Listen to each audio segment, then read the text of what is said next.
Hello, everybody. Welcome back to another episode of the Q for You podcast. The first new episode to be put up on our Anchor website, actually. And I might put a sponsorship in here. I'll record that later if I put that in there. But we're now on Anchor, if you guys were not aware. Which is a free site that I'm giving them free ad revenue right now. Free advertising. It's a free site where you can put up all your podcasts. I'm slowly but surely putting up all of the past episodes on there. So this is going to be the first, brand new episode. That's going to be, the first new episode on Anchor. My name is Mia, aka Mia Fran, here on YouTube. One of your hosts for today. And my other two hosts for today, please introduce yourselves. They brought me back. We did. They brought me back. I am Danielle. And we also have our other host for today. It's me, Chantal, Marshmallow Love, out on the interwebs. Today, for the month of August, this month we're going to be talking about Miraculous Ladybug Season 3, just Season 3, because a lot of juicy stuff has happened in this episode, in this season alone, that I really think we should discuss. We've discussed the series previously, the first two seasons rather, with our good friend Dylan in a previous episode, last year actually, almost a year ago. Yeah. So, if you want to go check that out first, and go listen to that, links will be in the description on YouTube. You can look at it on our past episodes, on our Anchor, as well as Spotify and other places, because our podcast is also on there as well, which is exciting. So, you can listen to all of our previous episodes on mostly pretty much every podcast platform. So, I thought we should discuss Season 3 of Miraculous because not only has this been, I think this is, the best season in terms of, the scale and the budget and everything. But also because there's been less of discourse in the fandom, which I really want to discuss. There's been a lot of reveals in this season, a hella ton of reveals. Holy shit. Yeah, just general thoughts, because, this is the first time we're talking about it with you, Dani, so I'm curious to hear your thoughts about how it compares to the past two seasons as well. Because you've watched it before. Yeah. But when it came out on Netflix, I watched the first half. Yeah. And then I was waiting for the other half to drop, and when it did, someone had to tell me on Twitter, they're like, the other half's on there too, right? And I'm like, when did that happen? So we used to watch them in English. Let me rephrase that, because I was watching them on YouTube, when they was French. Yeah. So I was watching the episodes. Mm-hmm. On YouTube when they were still the original language, so it took a while for me to go to somewhere else to watch them. Yeah, see, that's what I usually do. And I did this back in 2016, 2017 also, when the first season was on Nickelodeon, which was terrible marketing decision. It was a terrible decision. I don't remember if I mentioned that in the previous episode when we talked about it, but that one, man, when Nick had Miraculous, that was dark times, man. Very dark times. Because they never showed it, ever. New episodes, would just randomly come out. And, I would never know what time to catch it on. It would just have to, be on. So, yeah, not a great decision, I think. Because I don't know why they picked Nickelodeon in the United States to distribute it in the first place. Or, show it or premiere it. Because, everywhere else, when we had it on Nickelodeon, everywhere else had it on Disney Channel, except for Korea and France, because in Korea it's on a separate channel and in France it's on another channel. But everywhere else, Europe, the rest of Asia, everywhere else it's on Disney Channel.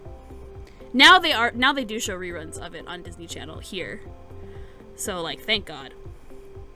And we have it on Netflix. But I remember back then I would wait for the raw French files of the episodes to like be put on YouTube, and I would like wait for people to be like posting like screenshots and everything, so I knew that the new episodes were up, and I would watch it in French without subtitles, and then I would wait the next day for fan subs, watch it with fan subs, and then wait for the English dub, and then watch it dubbed on YouTube illegally because Nickelodeon. That was the thing back in the day. Yeah, Nickelodeon effed up the screen. Yeah, because Nickelodeon didn't do goddamn shit. They did nothing. They barely did anything. Like, you really kind of burned a bridge with me, Nickelodeon. Yeah, before you jump us about watching it illegally, like way back when we actually had no other way to watch shit, like you would find a whole bunch of like TV shows and anime on YouTube before this became like a thing. So like, and the only way to watch certain shows was to find it on YouTube when someone posted it. So, and even that took like a while to get like fan subs, and you had to like wait and like a day or two to get. And I like commend a dub or something. I commend the fan subbers, you know, years ago who would just fan sub everything like and have them out the next day after it was posted on YouTube, like in just the French audio. So I commend y'all. The only gripe I have with Netflix is the subtitles are just the subs for the English dub. So like if you watch it in a different language and you have English subs, it's the subs for the dub in English. So I don't know. I feel like they should have like better subs in terms of like if you're gonna watch it in French or a different language other than English. Personally, I don't like that they just use the subs from the English dub. Like, kind of lazy for me. Anyway. I think we should just talk about the discourse in the fandom right now, because I don't know about you guys, and you guys, you know, audience listening, but there have been so many times where I am recommended like more than one kind of video where the title is like season 3 of Miraculous really depressed me, or like season 3 of Miraculous ruined the show for me, or why Miraculous is stale, like titles like that. I don't know if you guys have gotten those recommended to you, but I have, and I've only clicked on one of them and I already was like not having it the first like 5 seconds of the video. I don't remember whose video it was or anything, but I'm like, what? Yeah, it was the same for me. Like, I saw someone's review on it, and this is only, like, keep in mind, I only had watched, like, the first half of the season at the time I saw the video. And, like, they were just, like, saying some random shit, and I'm just like, okay, but did we see the same season? Because you're pointing out little stuff that honestly just, like, it didn't compute to me. You know what I mean? I was just like, no, where did you get this idea from? Why did you think that character thought that way? I don't get where you're coming from, bro. Right. Yeah, it's just like okay, there are some points where I can see like people being like kind of feeling like I guess certain characters like regressing, but I don't know, we can discuss when we kind of bring those subjects up. Chantal, were you seeing those kinds of videos in your recommended? Oh yes, like a ton.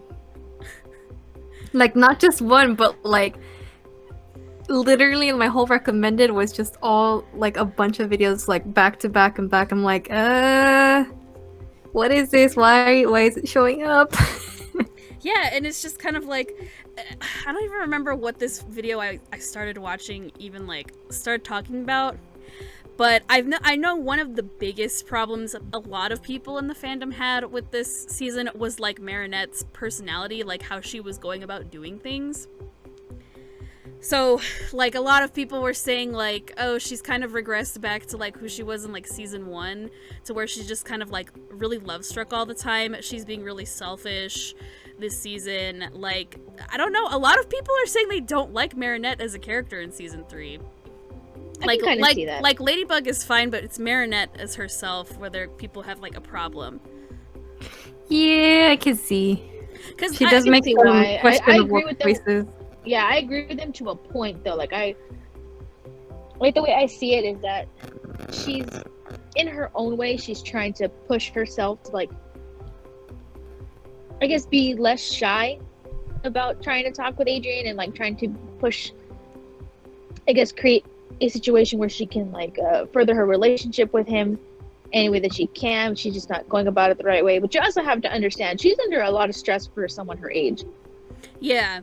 And she doesn't know how to. So when it comes to being a hero, she's got that down pat, right? She knows that this is her focus, and she knows what she has to do because that's the job, right? As a teen or a teenager and young adult, not really. You know what I mean? Like, she hasn't had the time to sit down to herself and be like, I'm gonna try and do this. Like, she really hasn't. And we have to remember, like, for us, like, the timeline and everything, for us, it's been years at this point. We've had the series and the characters and everything. But for the actual story, it's still only been, like, months to a year at this point. Like this. Yeah, it's basically been a year. They've only been, like, heroes for a good part of a year, and they've only been in this class together as all the, their classmates for, like, almost a year. Like, time hasn't gone as fast for the characters as it has for us waiting for the new seasons to come out. So, like, sure, it feels like the characters are regressing, maybe, like, certain characters are regressing back to how they were in season 1, but again, like, it's still, like, the same technical, like, calendar year. Yeah, like, for us, the years have moved on, right? But as far as, like, the story goes, we've only had, like, what, one Christmas episode? Yeah, we've only had the Christmas special. Yeah, we've only had Christmas once. Like, certain characters have had their birthdays once.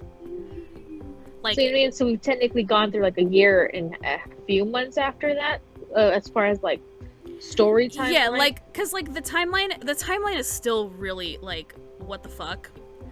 Like, I know the episodes aren't linear or anything, which we could talk about that too, because there are certain episodes, I don't know why the fuck Netflix did this and put them in certain orders, because you introduce, like, superheroes in episodes before they're actually, like, their origin episode, which is so confusing. And, like, technically it doesn't have, like, a legit, like, official timeline, but I mean, you can at least tell it hasn't been, like, 5 years. They're still in the same fucking class. They're all still, like, 14 or, like, 15 years old. Because they're in 10th grade. You can't change overnight. You can't change within the course of, like, 2 months. Like, it has to be very gradual. Which, again, I understand why a lot of people are frustrated with Marinette's character in this season, because it's like, yeah, well, she was, like... Because the season finale of season 2, when she ended with, standing in the little pie tin and, like, kissing Adrian on the cheek and stuff, being really confident in herself, like, that was a really good high note to end the season on, for season 2. So I guess a lot of people really had their expectations, like, really high, that, like, oh, we're gonna get, like, more relationship development between them, because she, kind of asserted herself in terms of, like, being more confident around him, and, like, she wasn't afraid to, like, kiss him on the cheek and stuff, and, like, talk to him. Like, now they're, like, more comfortable as friends. Like, to the point where, in one episode in season 3, Adrian's, like, really afraid that, like, he's made her mad at him. Like, he thinks she doesn't want to be his friend anymore. Like, he thinks they're, like, pretty good friends at this point. So, like, their relationship is way different than it was at the very beginning, but it's not to where I feel like everybody expected it to be, because everybody expects, like, the Adrianette relationship thing to, like, happen immediately. And I'm like, I get it, I can be impatient too, but we have to see, like, how the relationship actually organically develops, because if we just boom have them, like, be together immediately, like, that's not gonna be satisfying. Also, we were given a taste of, like, what their relationship would be like if it was like that in this season, and yeah, it didn't end very well, so we gotta make, right, I feel like the writers are telling us there's a time and a place for this. It's just not right now. Yeah, exactly. I feel like the danger has to, at least the immediate danger has to be behind them before they can go forward that way, you know what I mean? Yeah, and, like, again, like, I want them to, sorry, microphone, I want them to grow as friends first before they decide that a relationship, like a romantic relationship, is what they want to do. Because, like, of course, like, Marinette's, of course, she's, like, super crazy about him. Like, duh, she's, like, a teenager. He's crazy about Lady. They're teenagers. Like, they're gonna be like that. They're gonna have a crush on somebody and be, like, kind of obsessed with them. Like, that's how, most people are as teenagers. Like, that's totally fine, natural behavior, but, like, you also have to understand, like, them rushing into a relationship, especially like at this age, like that's not a good thing. That's way too fast. Like, I would have, in high school, if I had a boyfriend, if I had a boyfriend in high school, I would have wanted it to be, like, someone who I was really good friends with. Like, I wouldn't have wanted just some random guy to, like, ask me out and then, like, start going out with this dude, like, right then. You know, it's not a middle school, like, quote-unquote relationship. Like, they have to grow up. Not, like, become full-fledged adults or anything, but I feel like they need to be more comfortable in their environment and who they are as people, individuals, before they can decide that they really want to actually be in a relationship with each other. Yeah, because let's get real, you guys. Marinette isn't ready. Nope. She's definitely not. She's still having those, like, you know, daydreams of having 3 kids and a hamster and everything, like let's get, yeah, you know what I mean? Like, let's get real, you guys. She's not ready. One, because she can't, I feel like she doesn't get her focus. Like, I feel like I understand your frustration with her, especially during this season, because I was kind of getting fed up too. But then again, I have to remember, and everyone else has to remember, like, she's not, the timeline, it hasn't been that long. 2, I feel like any girl with their first major crush is very single-minded on that aspect. You know what I mean? Like, you can be very selfish when you're like that, especially when it's like your first major crush. Like, you know, you want it to just be all about you two, when, you know, like, that's not how a relationship works. Like, but of course, you know, you're a teenager. It's the first time you're gonna be experiencing those kinds of things, so like, you don't know how that's gonna work out. But I mean, she learns the lesson. Yeah. Towards the end of the series, I feel. Towards the end of the season 3, is, you know what I mean? Like, these things have to happen on their own. She can't just kind of quote unquote force it. Yeah. And she still has a lot to learn about herself, and as far as like wanting to be in a relationship. You know what I mean? Like, there's a lot. They're still learning, you guys, both Adrian and Marinette. They're kids, right? They're still learning. Yeah, they're still kids too. They're still in that, like, teenage. I mean, they're teenagers. You know, they're like 15, but, you know, when you're 15, you're still kind of like a kid. You're like juggling these new responsibilities with the old ones. You know, you have more responsibilities now as a teenager, and they have double responsibilities because they're fucking superheroes. Like, right? I feel like that's its own stress right there. You know what I mean? Like, especially for like Marinette and Adrian, who have to keep their secret and also like maintain the double life that they're leading. That could be stressful for them too. So again, I don't really blame Marinette for her decisions to a point, but you know what I mean? Like, I kind of see it her way. Well, and you know, like, okay, sure, maybe the writing isn't getting the message across in the best way. Like, I feel like this happens a lot with Miraculous, and maybe, well, anyway, I'm trying to, like, figure out my words here, but I feel like this has happened a lot, and this really showed in, like, season 1, especially because they were on, like, a time crunch, so they're just writing episode after episode after episode without any, like, time for rewrites to, like, polish the story. I feel like they're still struggling with that a little bit. I feel like with season 4, you know, we have all this time now to kind of really flesh out the characters and, yeah, maybe it's like, because the story. they haven't really... You know, like I don't know where they are in production wise, in terms of season 4, just because of, like, you know, delays, because of, you know, all the shit going down in the world right now. But it's gonna give them time to kind of, again, polish up what season 4 and season 5 are gonna be about, in terms of how the story's gonna go. Because I gotta like admit to you guys, there are some bad episodes in this season. Like, there are some really bad episodes in this season, and we'll get to those. But yeah, so that was one of the things that I saw a lot of people were criticizing, which, again, I can see where you're coming from. I just feel like it's more the writing, not necessarily like the decisions that are being made by Marinette. I feel like it's really more the writing that's making it seem, I don't know, I think personally, to me, that's like the problem with that. More so than like the decisions she's making. Because, like, dude, if I was her, I would be like deciding the same shit. Like, who wasn't at 15 like still fantasizing about like that guy you had a crush on or whatever, that girl you had a crush on or that person you had a crush on. She's still, again, trying to figure out who she is as a person. They kind of dumb, guys. They're both kind of dumb still. Because even Adrian still kind of like fantasizes about Ladybug. Like half the time he's always in his room like, oh, she's gonna love me one day. You'll see, it's fine. You know, like, very good wishful thinking, my guy. But and I don't know, I guess people are more focusing on Marinette because, like, she's the one actually, like, making these decisions and going through with them in this season, rather than, like, Adrian. He doesn't really, like, do that. He kind of we don't see his like, POV yeah, as much. Which, I wish we did. I wish we did. I'm hoping season 4 does that. Like, Me we too. get more of Adrian. Like, as much as I like a good female lead, I love Adrian. Me too. And I wish they gave him his credit. You know what I mean? Like, he is a good boy. He's a good character. He's a good cat noir. So yeah, give him his due diligence. Definitely, he needs more script. Like, yeah, and I feel like, and a lot of people kind of had this problem with like the marketing too, as well. Like why isn't Cat Noir and like more promos and stuff and more images and stuff? And I'm just like, yeah, I mean, you know, it's called Tales of Ladybug and Cat Noir. But I don't know. I know, like, I get it. You really want to focus on Ladybug because she's like the main protagonist.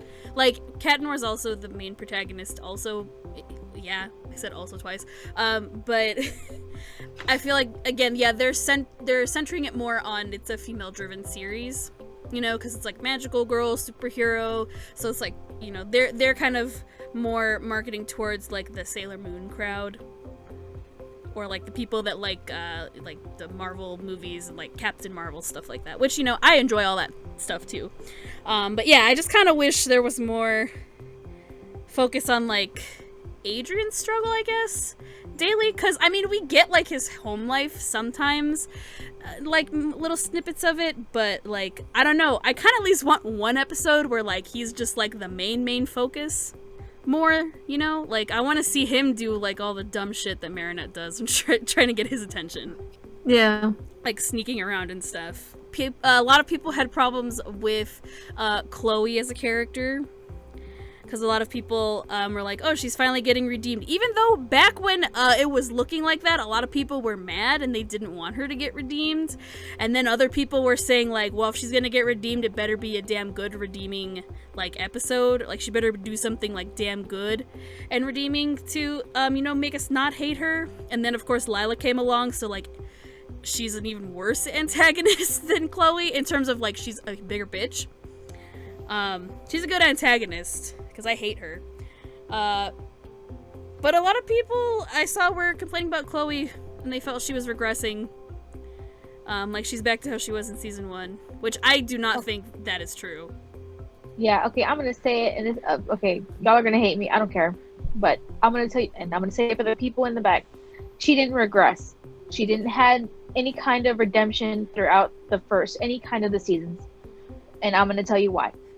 Because when we meet her, even during, like, the origin story within, I want to say season 2, when we find out how Marinette and Adrian got the Miraculous, she's selfish.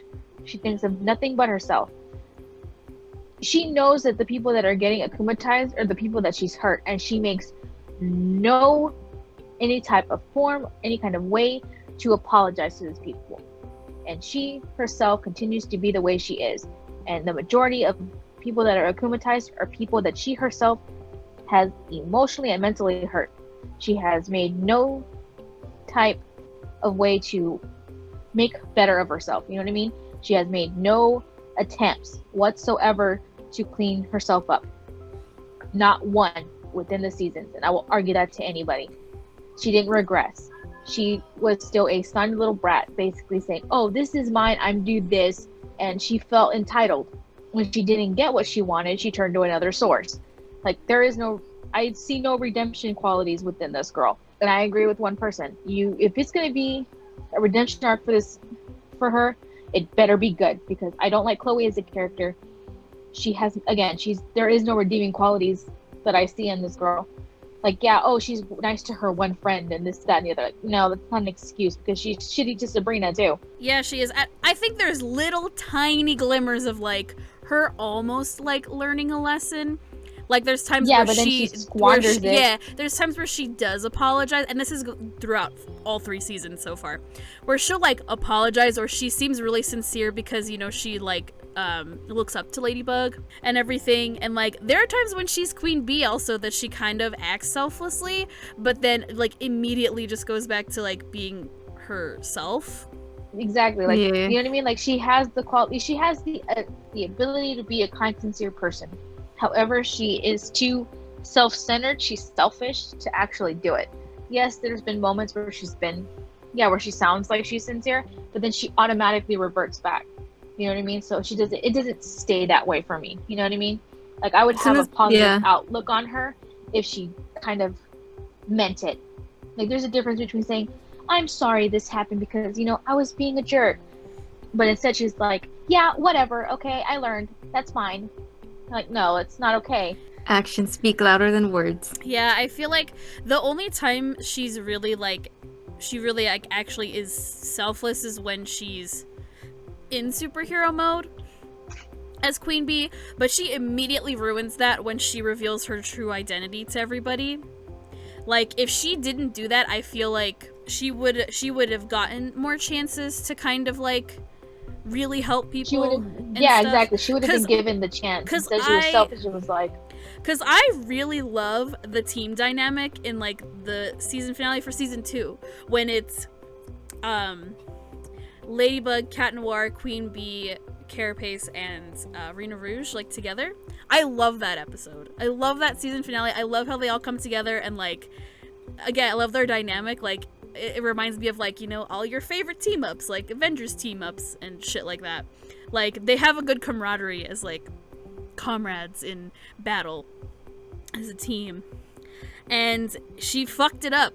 She fucked it up by being so self-centered and obsessed with like people knowing who she is. Like, not only am I Chloe Bourgeois, but I'm also Queen Bee, so like you should ask me for help and stuff like that. Like once she kind of got a taste of that, it's like, oh no, you have to ask me for help now. I'm a superhero also. Like, shouldn't you be asking me for help too? She just kind of screwed it up for herself by letting that like selfishness take over her, like wanting to be in the spotlight so much, even though she already is in the spotlight all the time.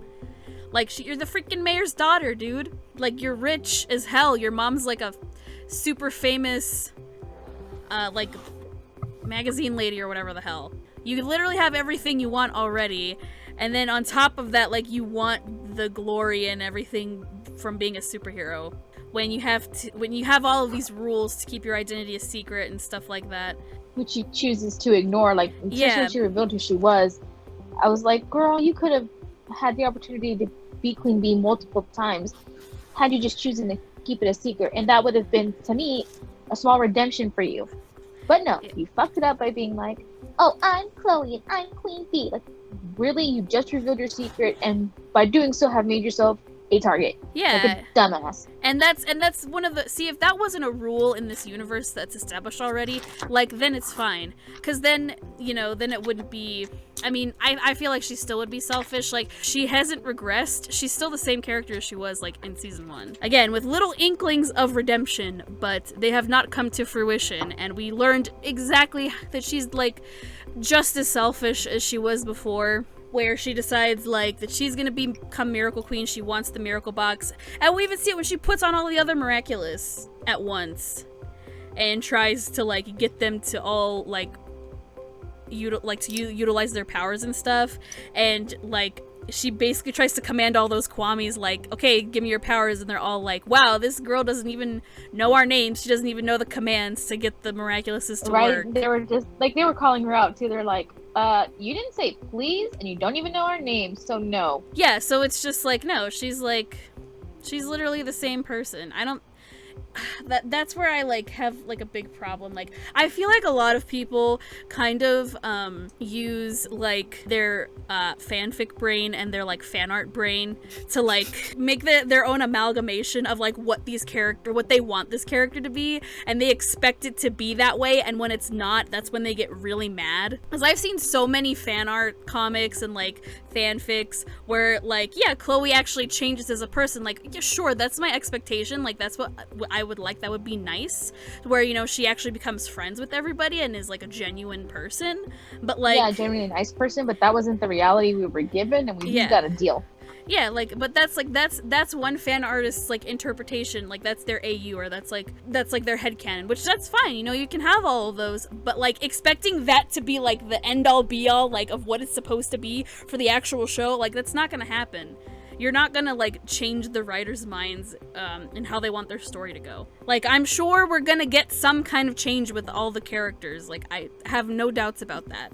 It's just, I feel like, again, people want it to happen so fast that like, their expectations get I guess really they just lower. want it to be as fast as, like, Nino and Alia and all of them. Yeah, exactly. And, like, see, their relationship was way more organic. Like, you know, we kind of, like, saw it in the background. Like, they became friends with each other. They're hanging out with each other a lot. They got to spend a lot amount of time together in the zoo because they both got locked in that fucking cage.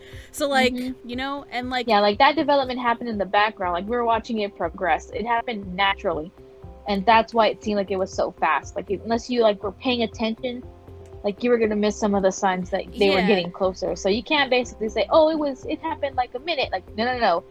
We had some episodes in to develop that relationship between Alia and Nino. Yeah. So you can't compare. And, like, you can't compare. And it's like, you know, and we can see canonically now that, like, they're, you know, they're legit, like, dating and everything. Like, they hang out with each other, like, all the time, you know, as a couple, but, like, also with friends. And, like, they know each other's secret identities as superheroes. So that's, like, another thing that they have with each other, because they can actually keep the secret. Yeah. They take it seriously. Also, because I'm pretty sure Master Fu didn't fucking know that they knew each other's secret identities, because Marinette never said anything. Not every relationship on the show is going to develop as fast as theirs did. But again, it's still developing off-screen where we can't see it. I don't know how many dates they've been on together. They've probably been on a bunch of dates. They hang out with each other all the time. They babysit each other's younger siblings all the time. But also, they're not the main protagonists. Well, there was that... Someone brought it up, and I thought it was so stupid. The thing with Adrian and Kagami, and then Marinette with Luca. Okay, yeah, like the foils, I guess. The new love interests, which I remember when people were pissed when that first, like, got announced. I remember. Some people embraced it, and some people were mad. But I feel like we need them. I feel like this helps with the development for, like, I know it's a trope. I know it's a common trope within cartoons and anime, you guys. I understand. But it's a reason why it's a classic. These characters can't grow unless other people help them. Like, how does Adrian know that Ladybug is going to be true love unless he experiences a different type of love? Same thing with Marinette. How's she going to understand that what's the difference between a crush and being really in love with someone? Like, she doesn't know. They're still very young. And it takes going through several relationships for you to understand that. Yeah. And I feel like this is a perfect opportunity for her to learn, hey, maybe this isn't the love I need at the moment, and this is something maybe that I need. You don't know, you know what I mean? And I feel like Luca and Kagami are the perfect people to teach them that. Yeah, exactly. Yeah, and I totally agree with you. I was gonna say, like, you need to experience different kinds of relationships before you find, like, the one relationship.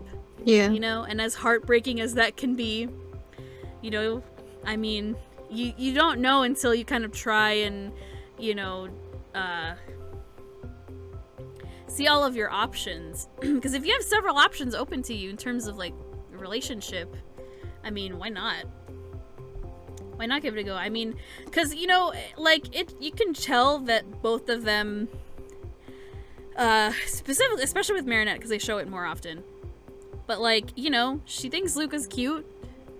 Like, she knows he's clearly interested in her, and, like, you know, she's kind of like, ooh. Like, oh, another cute boy actually likes me, and he's really nice, and he, you know, writes songs and plays music for me and stuff. And he's, like, a really good friend and he's always there for me and stuff, and like, you know, I mean, like, and he's older than they are. He's like a year or two older than them. So he's kind of like more mature in terms of that kind of aspect. Like, he really is just kind of like, I just, you know, I want to be there for you. Because he knows that she has a crush on somebody else. Like, he obviously knows that he's, like, stated his, you know, knowledge of that several times. But he's still like, well, I'm still going to be here for you. Because that's what a good friend does. And he cares for her a lot. So yeah, I totally agree. I think Luca's a really good person to, you know, experience this kind of relationship before Marinette kind of decides that, okay, yes, Adrian is who I really want to be with. So like, Luca's super cute. He's like my emo dream boy. How can you not like him? Like, I don't get it either. Like, it's just, they definitely do need to understand, like, what it's like to be in a relationship, because Marinette, like, she's like, oh, I love him, blah, blah, blah. Like, girl, how do you know you actually love him, though? Mm-hmm. Because sometimes when you get to know a person, you're like, I don't know anymore. Right. Yeah, like, you really have to spend time with that person to really decide whether your feelings are just like a crush or it's actual love. That's why I feel like it takes years for you to kind of realize that. This doesn't take like 5 seconds. Because sometimes it can be infatuation then. Yeah, definitely. You know. If you want to be in a relationship with someone, you gotta be friends with them first. Yeah. Like, you have to test the water with your friendship first, because, you know, if you want it to be a good relationship, you know, and one that lasts for a really long time, you know, you need to understand all the different sides of that person's personality before you kind of jump into something and decide, like, yes, let's do it. Let's get married right now. Like, no, don't do that. Don't do that love it, married at first sight shit that they do on TLC. Like, please, no. I think they're also good character dynamics between these two new love interests and our main characters, because, like, Kagami is very similar to Adrian in terms of, like, she's an only child. She has, like, a strict schedule. They both do fencing together. Like, she can understand what he's going through. Yeah. She definitely can understand what he's going through, like, more than anybody else. You know, she's not a terrible person. She kind of seems like it at the beginning, but, I mean, we got to see more, and I didn't like her at the beginning either. When she first got introduced, I'm like, who is this girl trying to mess up my shit? Yeah, but after the whole, like, when they become friends, when Marinette and Kagami become friends with each other, after that episode, I'm like, okay, she's like Adrian. She doesn't know how to make friends because she's never had friends before, really. But Luca, I've always liked Luca. I mean, how can you not? I know, bless my little emo heart. He looks like every single guy I had, like, every single guy that looked like that I thought was cute in, like, middle school and high school. And I still do. And they fixed him, too. I think they did give him a little bit of guy liner in season 3. Because season 2, before, he had no eyelashes. Y'all gave him nail polish, which I liked, but you didn't give him eyelashes, so I think they kind of fixed it a little bit. Gave him a little bit of eyeliner. They had more budget. Yeah, for it. it's subtle, but you can tell he looks different. He looks a lot better. But I don't have a problem with the love interests. You know, I mean, I can understand people being a little salty about the last episode of season 3 where it ends. You know, where it's like, oh yeah, Marinette. Like, I feel like a lot of people feel like Marinette's just kind of settling to be in a relationship with Luca or like hang out with Luca. I feel like he's proven himself pretty well that he really likes her. Because at this point, it's kind of like, well, she has to move on. Right. Because he's with Kagami. But even then, Adrian just kind of did it on a whim. Because I don't know. Yeah. Like, we don't really get to see too much of his relationship with Kagami. So, right. For like, all we know, they've gotten to know each other, like, way more. Yeah.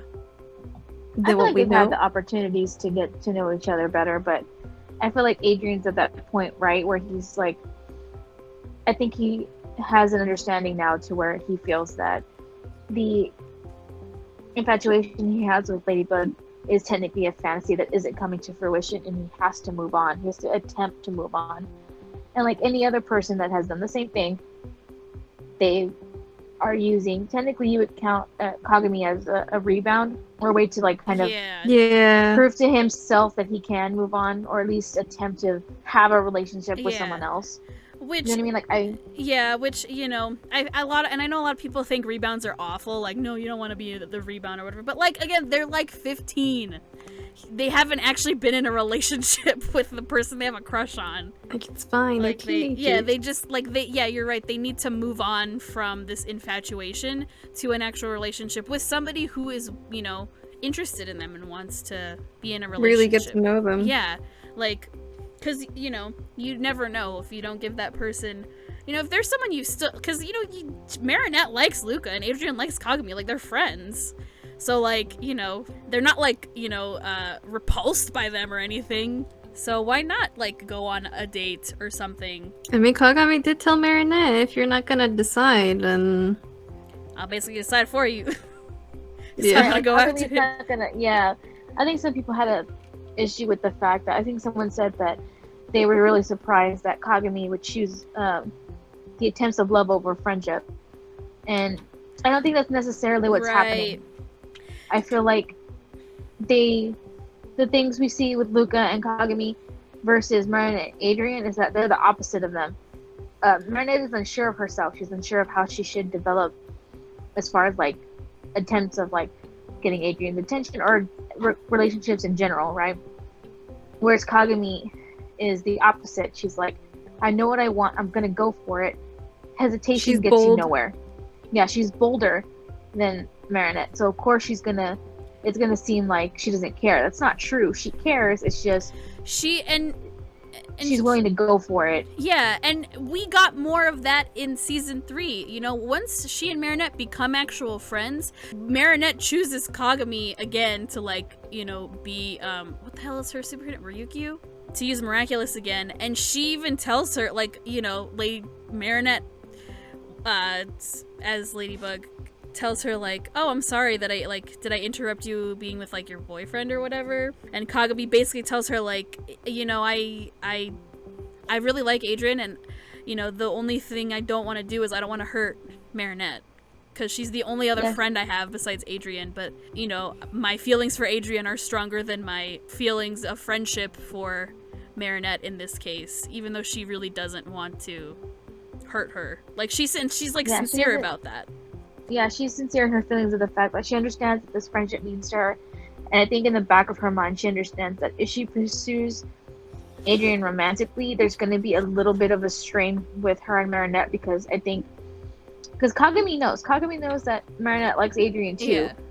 But again, Kagami is the opposite of Marinette, where she's bold enough and assured in herself enough to basically go for it. Whereas Marinette is still very unsure and very hesitant, and Kagami even makes a statement going, hesitation's gonna get you nowhere. I mean, she even says the same thing to Adrian, where she's like, your indecision can hurt others. Yeah, she tells him that too, like, where she's like, the way you're being is, like, really hurtful, like, it hurts me that you're not, like, going through with any decision, like, do you want to kiss me like I want to kiss you, or, like, do you want to be in a relationship with me, like, take our friendship a step further, like, you need to make a choice, and you got to stick with it. You can't be back and forth on whether or not we're in it together. Yeah, she's like, don't flip-flop with me, either you're all into a relationship with me or you're not, and you need to make a decision, because I've already made mine and I kind of want to go forward with my decision. It's not a one-sided relationship. Relationships shouldn't work that way. You need to have both people in this, it can't be just 25%, right? It's gotta be all the way.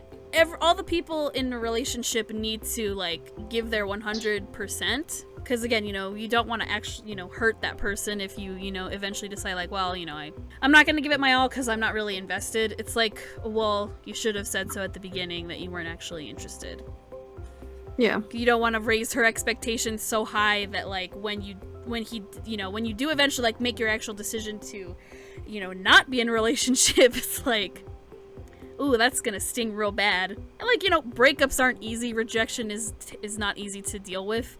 But, she's giving him the opportunity to make that choice right now because, she wants to level up, I guess, in their relationship or their friendship. And you're right, like, they're good opposites, because Luca is very, like, sincere and is always there for Marinette and like letting her know that he cares about her, but in a more sincere way. Like I feel like because Adrian doesn't know how to talk to people still. He's still really awkward sometimes, which, you know, makes sense. He hasn't had friends before, you know. He's still kind of getting used to like going to actual school.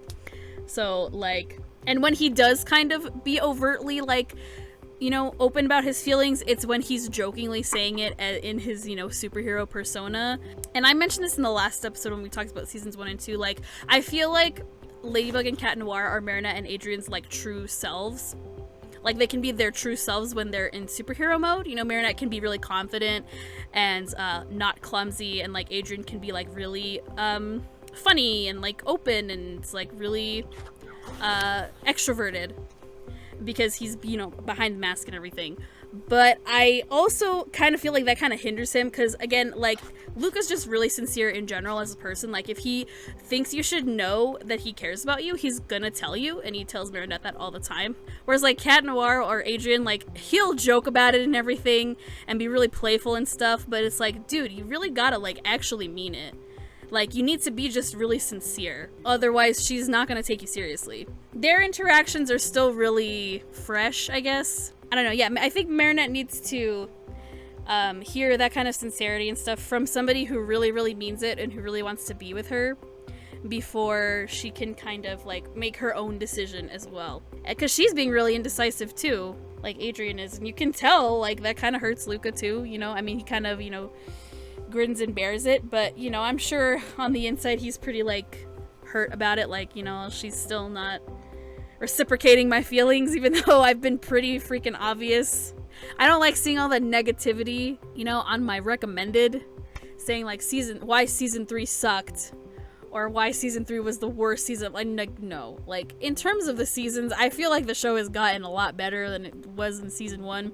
Season 1, it was really more like Monster of the Week kind of stuff, and we didn't really get like actual plot stuff till like the very last 2 episodes, technically, which were like technically more bonus episodes, because those were like the origin story and how they became Ladybug and Cat Noir. Season 2, we got more like actual lore and stuff, but season 3, I think, really like amped that up to like a higher level, which is why I have written down all of the plot episodes in order as they appear on Netflix, even though the timeline is kind of weird, because either a new superhero was introduced in the episode, or we got some actual like plot stuff with overarching elements of like having to do with like the miracle box, or Hawkmoth akumatizing somebody for a specific reason in terms of like trying to really do some damage in terms of like stealing an actual Miraculous, or we learned like backstory stuff.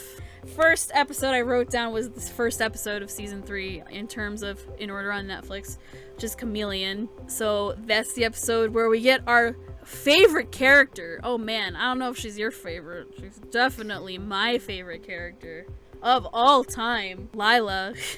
Oh, is that what we're calling her now? Yeah. Yeah, sure. She's just kidding. I fucking hate this. Fucking hate her. I fucking hate this bitch. I feel like everybody does. She does a good job of making you hate her. She's awful. She's worse. She is worse than Chloe. And she gets, you know, she becomes an even more insufferable person in season 3. Especially in this first episode. Holy shit. One, she, like, see, my problem with, like, this character is, like, both Marinette and Adrian know she's a fucking liar. I'm just glad Marinette also has somebody that fucking agrees with her that this bitch is a lying hoe. Because everybody else is fooled. Still. Even Alia is fooled. Like, she believes Marinette, but she's like, I need concrete evidence, Marinette, because I'm a journalist. It's what I need. She's like, I appreciate that, Alia. I'm glad that you want to get your facts straight. But this girl's a fucking liar. Also, that's your best friend. Why right. wouldn't you believe her? Right. Why wouldn't you at least try to help her? Like, nobody else believes her except Adrian. But even then, he's kind of like, well, isn't it better, like, that, you know, isn't it fine if just the both of us know? Which I'm like, I get where you're coming from, but, like, I mean, if you let everybody know that you don't believe this bitch, maybe a lot more people would probably believe that she's just a liar. But that episode, I mean, really kind of brings in the plot element that Hawkmoth is using Lila to make sure that, like, someone like Marinette gets akumatized because of course he doesn't know that she's Ladybug. But if someone like Marinette, who really is someone, quote unquote, who will get in the way, because he knows Lila can, she's good at lying, because I feel like before he was more relying on like, oh, Chloe's gonna like piss someone off. But now Chloe's not that reliable in terms of doing that. She's not really the cause of akumatizations anymore. It's really other like outside circumstances for all these other characters, like, which I like, because I was getting tired of Chloe being the reason why everybody gets akumatized. But that it was a nice change of pace. Yeah. At least, But that episode, like, really kind of brought in the idea that Hawkmoth is going to basically partner up with Lila and make sure that she can kind of get people to believe whatever she tells them, so they can, get angry or upset about something. Which I'm sure she's gonna end up having to use Hawkmoth for her own benefit too. Yeah, definitely. At least that's what it's looking like. Yeah. I could be totally wrong, but I guess we'll see. I mean, I feel like she's gonna be one of those villains who is gonna try to surpass him in power to get what she wants, because, I mean, she's gotten pretty much everything she fucking wants. She lies about, like, where she goes when she misses school. She lies to her own mom so that way she doesn't have to go to school, so she can just, like, do whatever she wants. Like, we saw that in, like, season 2, when she had been lying to her mom this whole time, telling her mom that, like, school was, like, closed for a long time, just so she didn't have to go. And then eventually she came back so she could, like, lie to everybody that, oh yeah, I was, like, in, like, 50 different places. I know, like, every person on the planet. Which, she must be really good at lying, or everybody there is just really dumb. Maybe both. I don't know. Maybe a bit of both. The next one I wrote down was episode 4 in the timeline, or the lineup, which is Backwarder, where I forget this lady's name, because I skimmed through the episode. She used to be a Miraculous holder, and she's like Master Fu's, like, ex, basically. She's this nice, sweet old lady, and we see a flashback with them, like, I don't know, in like the 40s or 50s or something, I guess. They're like running away, they're gonna get caught, and yeah, she just kind of gets akumatized because Marinette fucks up and gives her the wrong fucking piece of paper. Which she should have checked. I know, she should have checked it, because I mean, one of them she wrote herself. Like, you couldn't have checked to see that, like, that was the paper with your handwriting, Marinette. But I wrote down that episode because, again, it gives us backstory. We see that Master Fu, was in a relationship with this lady. Like, clearly they were together. She knows about the Miraculous. She knows how it works. We get that little piece of lore that she's an important person in his past. So next I wrote down Oni-chan, which is the 8th episode in the lineup. That's the one where Kagami gets akumatized again. She basically, like, imprints this horn onto Lila, and so, like, every time Lila lies, the horn gets bigger, and then, like, Kagami can basically, like, track her and know where she is, and will, like, never leave her alone. And you can kind of see, like, Lila trying to kind of manipulate the situation to get, Ladybug and Cat Noir to think that, oh no, it's all good. I don't hate you guys anymore. Because we saw that in Chameleon too at the very end. It just kind of further cements that, like, no, she's just, like, still kind of a liar. She's still a bitch. Yeah, she's still a bitch. But then we see, like, this is another episode where we get an inkling of, like, how Kagami feels about Adrian. Because, the reason she gets akumatized is because she's like, oh, there's another bitch trying to steal my man.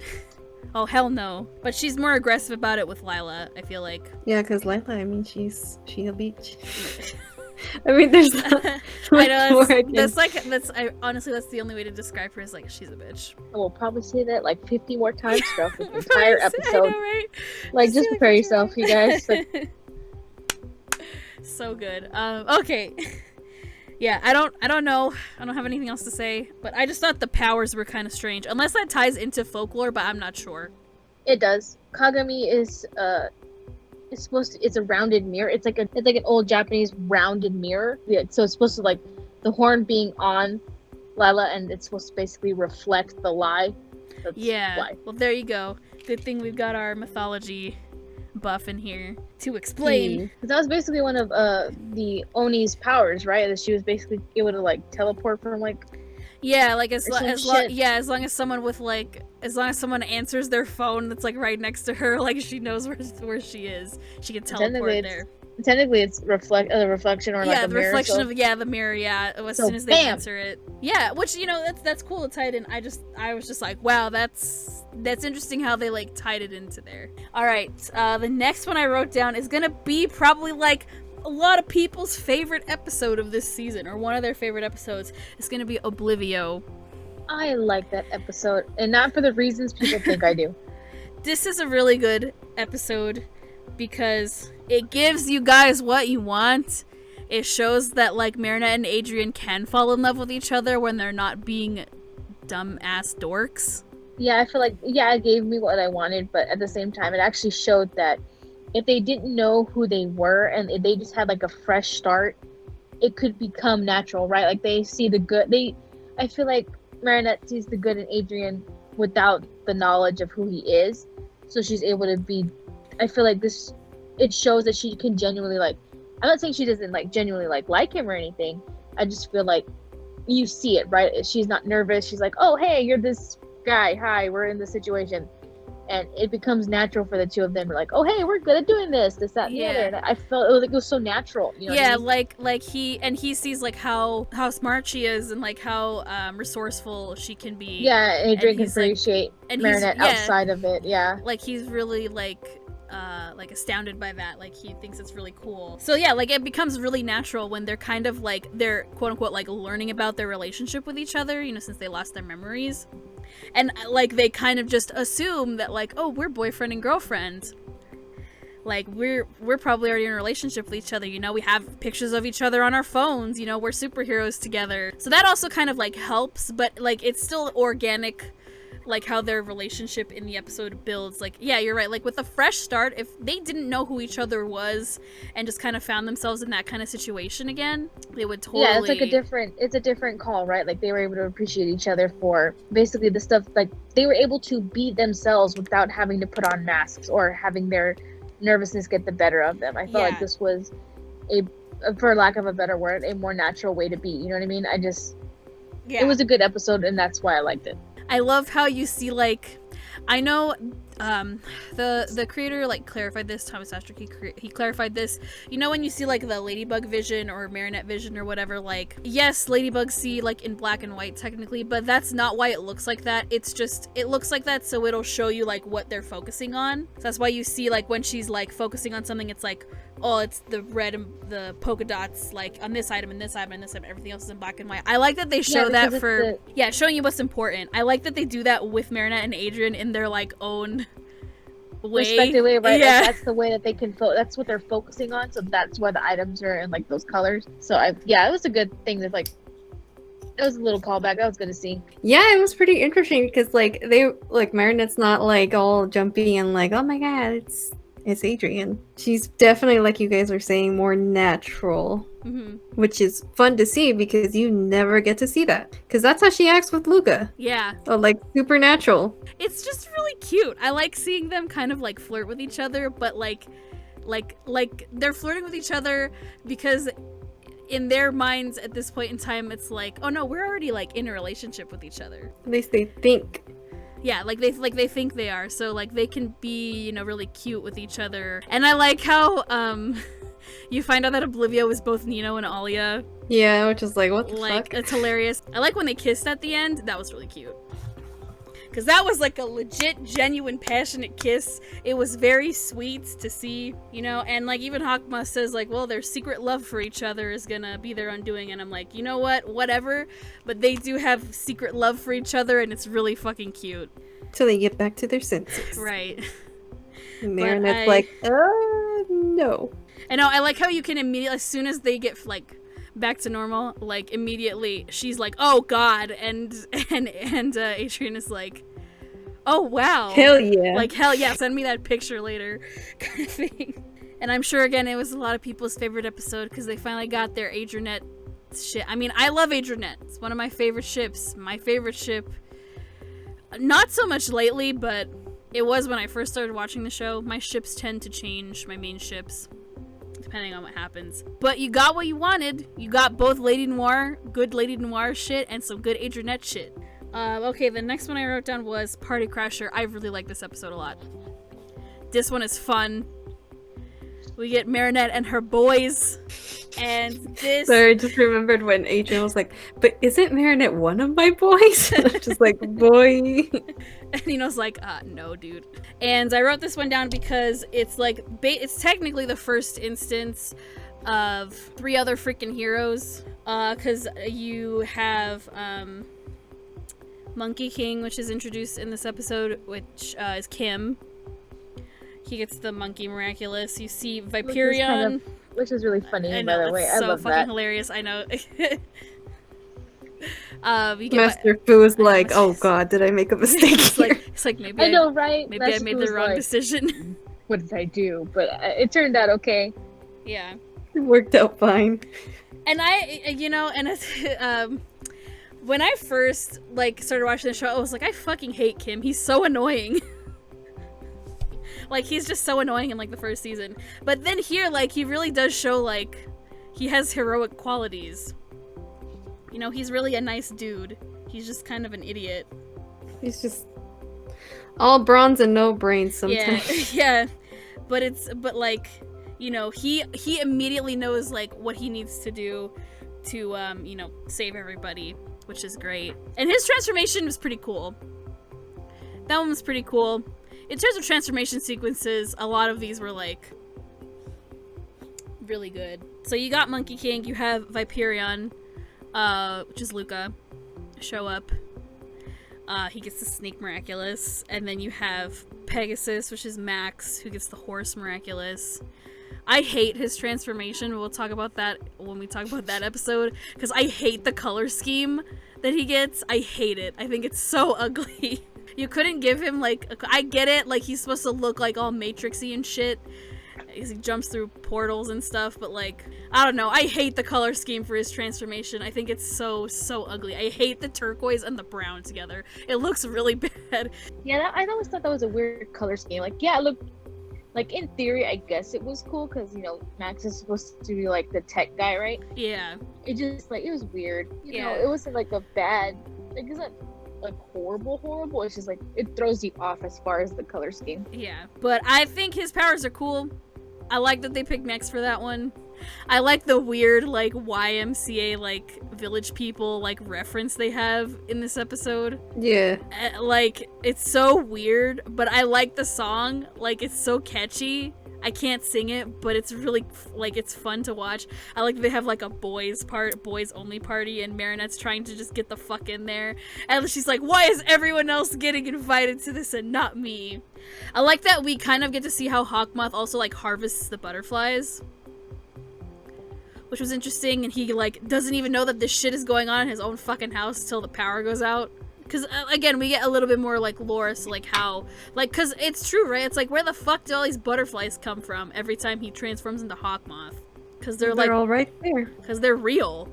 And then the next one I wrote down was Feast, which is really lore-heavy. So this is where we get, the backstory of, Master Fu and how he, came to have the Miracle Box and, what happened, and he really is, over 100 years old. He's a really old man. But I really like how they showed the backstory in the flashbacks with, the hand-drawn looking kind of, painting style of, the backstory. And again, it's very, like I said, it's like Avatar, basically. It kind of reminds me of that. And we learned some really important things. We learned that there is more than one miracle. There's supposed to be more than one miracle box.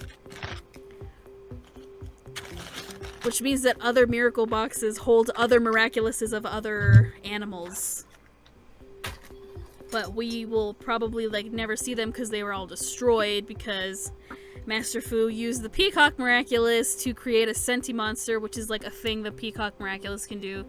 It's a Sentimonster basically helps out the akumatized people, and that's what Mayura, or Natalie, does. She'll make Sentimonsters, but Master Fu made a Sentimonster because he was not doing his training like he was supposed to, and created a Sentimonster that became hungry for Miraculouses, and destroyed the temples where he was learning to be a guardian. And so he basically had to escape from the temples that were destroyed, and that's why he only took one miracle box. That was the only one he could save, and only one of the grimoire books that basically tells you how to use the miraculous and utilize their powers. And that Senti monster comes back to life, and Ladybug and Cat Noir have to defeat it. Yeah, we can also infer from that episode that although there was more than one miracle box, but because of the Senti monster, we can at least assume that the others were destroyed. But didn't everything came back after? Yes, yeah. So once they defeated it and purified the Akuma and the Senti monster, or the feather, yeah, all the temples that were destroyed and everything came back. So all the miracle boxes, all the monks that, like, you know, I guess died in that tragedy were brought back. Somehow the Ladybugs fixed that. So now we have more than one miracle box. I don't know if we're gonna see that.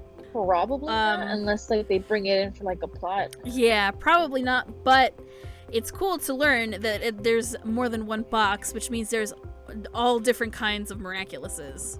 I also like that Adrian chooses to wear a banana costume when him and Marinette as Ladybug and Cat Noir are like trying to, because they get their miraculouses taken back. And I like that Waze is like, no, like who else but Cat Noir would choose a fucking banana costume? I don't remember what Marinette wears. Doesn't she just wear like just a helmet? Like a helmet, but like she's still like in her pajamas or something. Yeah. A helmet will always just disguise Marinette, even though you can see her hair, her pigtails underneath the helmet. Because then you also get the part of the lore where Natalie says, like, I can't control that Senti monster because I didn't create it. Yeah, you learn more information. The stakes get raised in this episode. Okay, the next one that I wrote down was Ikari Goes In. I kind of talked about it earlier. That's the episode where Kagami's mom gets akumatized. And Kagami gets a miraculous for the first time. She gets the dragon miraculous.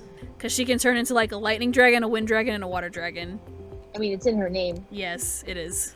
And I like that she kind of like already knows what to say when she gets the miraculous. Because she really just wants to like get it over with and defeat it. But that's when she kind of learns like, oh no, I have to, you know, stick with the plan. But then even then at the end, you know, Ladybug is like, well, I can't give this to you again because like Hawkmoth knows that it's you. But I like the episode because, again, it shows that Kagami really does just want to be friends with Marinette. Even though she knows that, like, she likes Adrian and stuff, but she really is trying to be friends with her. Marinette kind of realizes, like, oh, she's, like, actually legit trying to be friends with me. That's why she's asking me all these weird questions. Marinette looks at Kagami's phone and realizes, like, her mom's the only contact in the phone. The only text messages she has is, like, from the game that they're playing and her mom.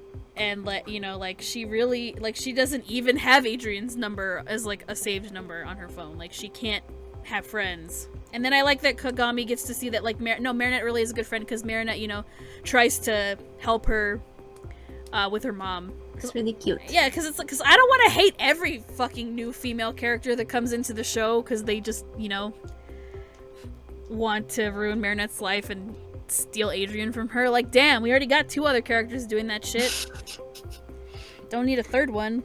And then the next one that I wrote down is one of my favorite episodes. It's Desperata. And it's one of my favorite episodes because in season 1, that's Luca's like origin story episode with Viperion.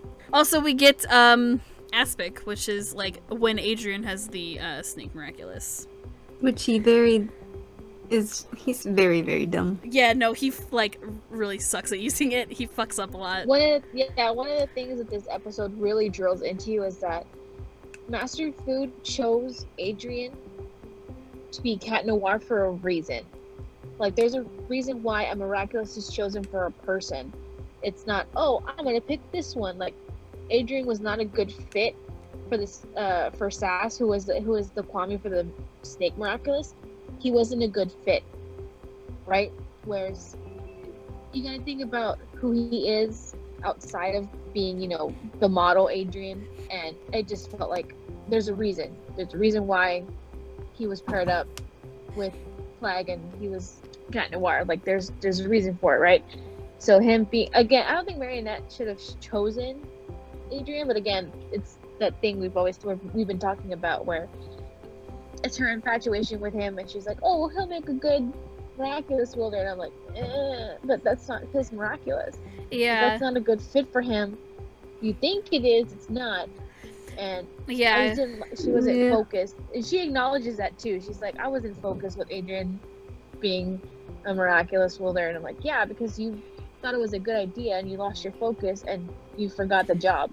Because she's mirroring her earlier decision in the episode of like, because basically Jagged Stone comes in and is like, hey, Luca and Julica's mom, remember when we used to be in a band together? Like, I need you, girl. You used to be my guitarist because my guitarist got akumatized and shit. And their mom was like, no, I'm not gonna do that. And, like, you know, of course he asks Marinette, like, oh, Marinette, you know so many people, like, who would be a good guitarist, replacement guitarist for me? And instead of choosing Luca, like, which is the obvious choice, because, you know, he plays the guitar, she instead picks Adrian because she likes him. Not because she knows he can play the guitar. She's just like, oh yeah, he's a musician, like, pick Adrian, he's the best choice. It's like, girl. Yeah, I wanted to smack her in this episode. I was like, oh my god. To the point where she's like, oh yeah, Luca, give Adrian your guitar so we can use it to play for Jagged Stone.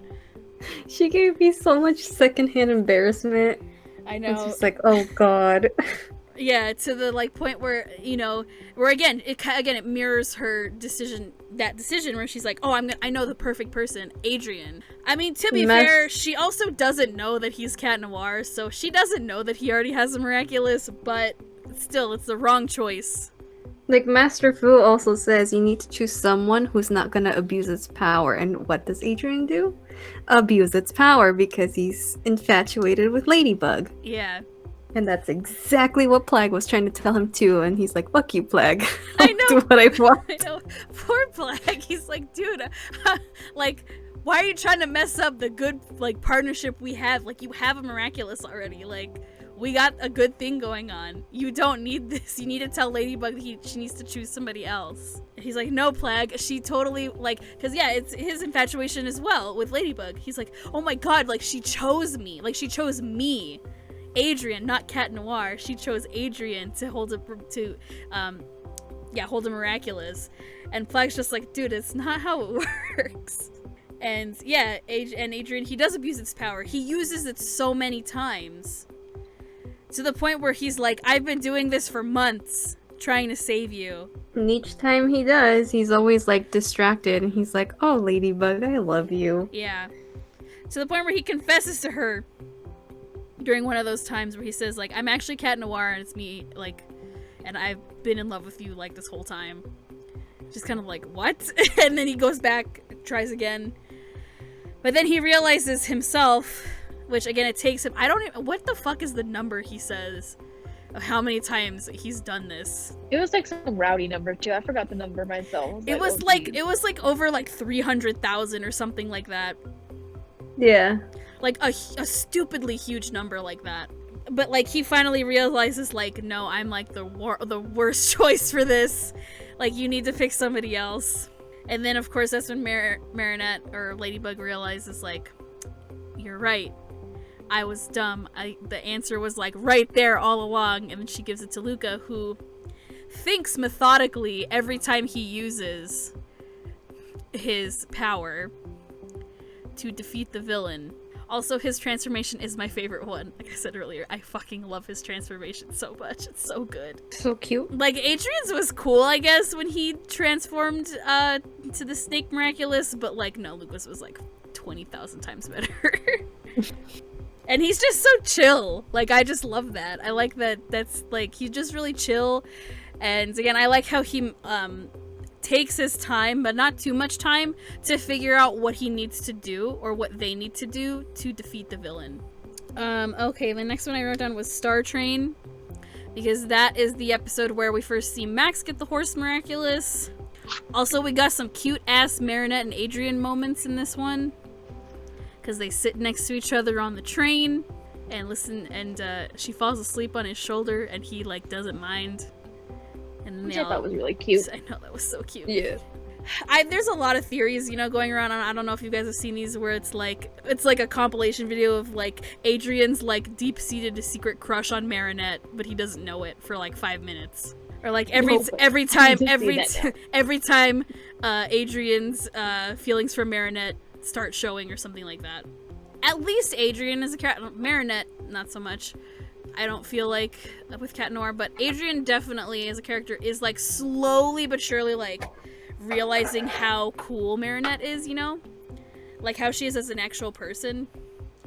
It's that same like organicness that we got in the Oblivio episode, but just like how it should pan out, like slowly but surely, like a slow burn. So I like that that's one of the moments where you kind of see that, where he's like, he doesn't mind that she's fallen asleep on his shoulder.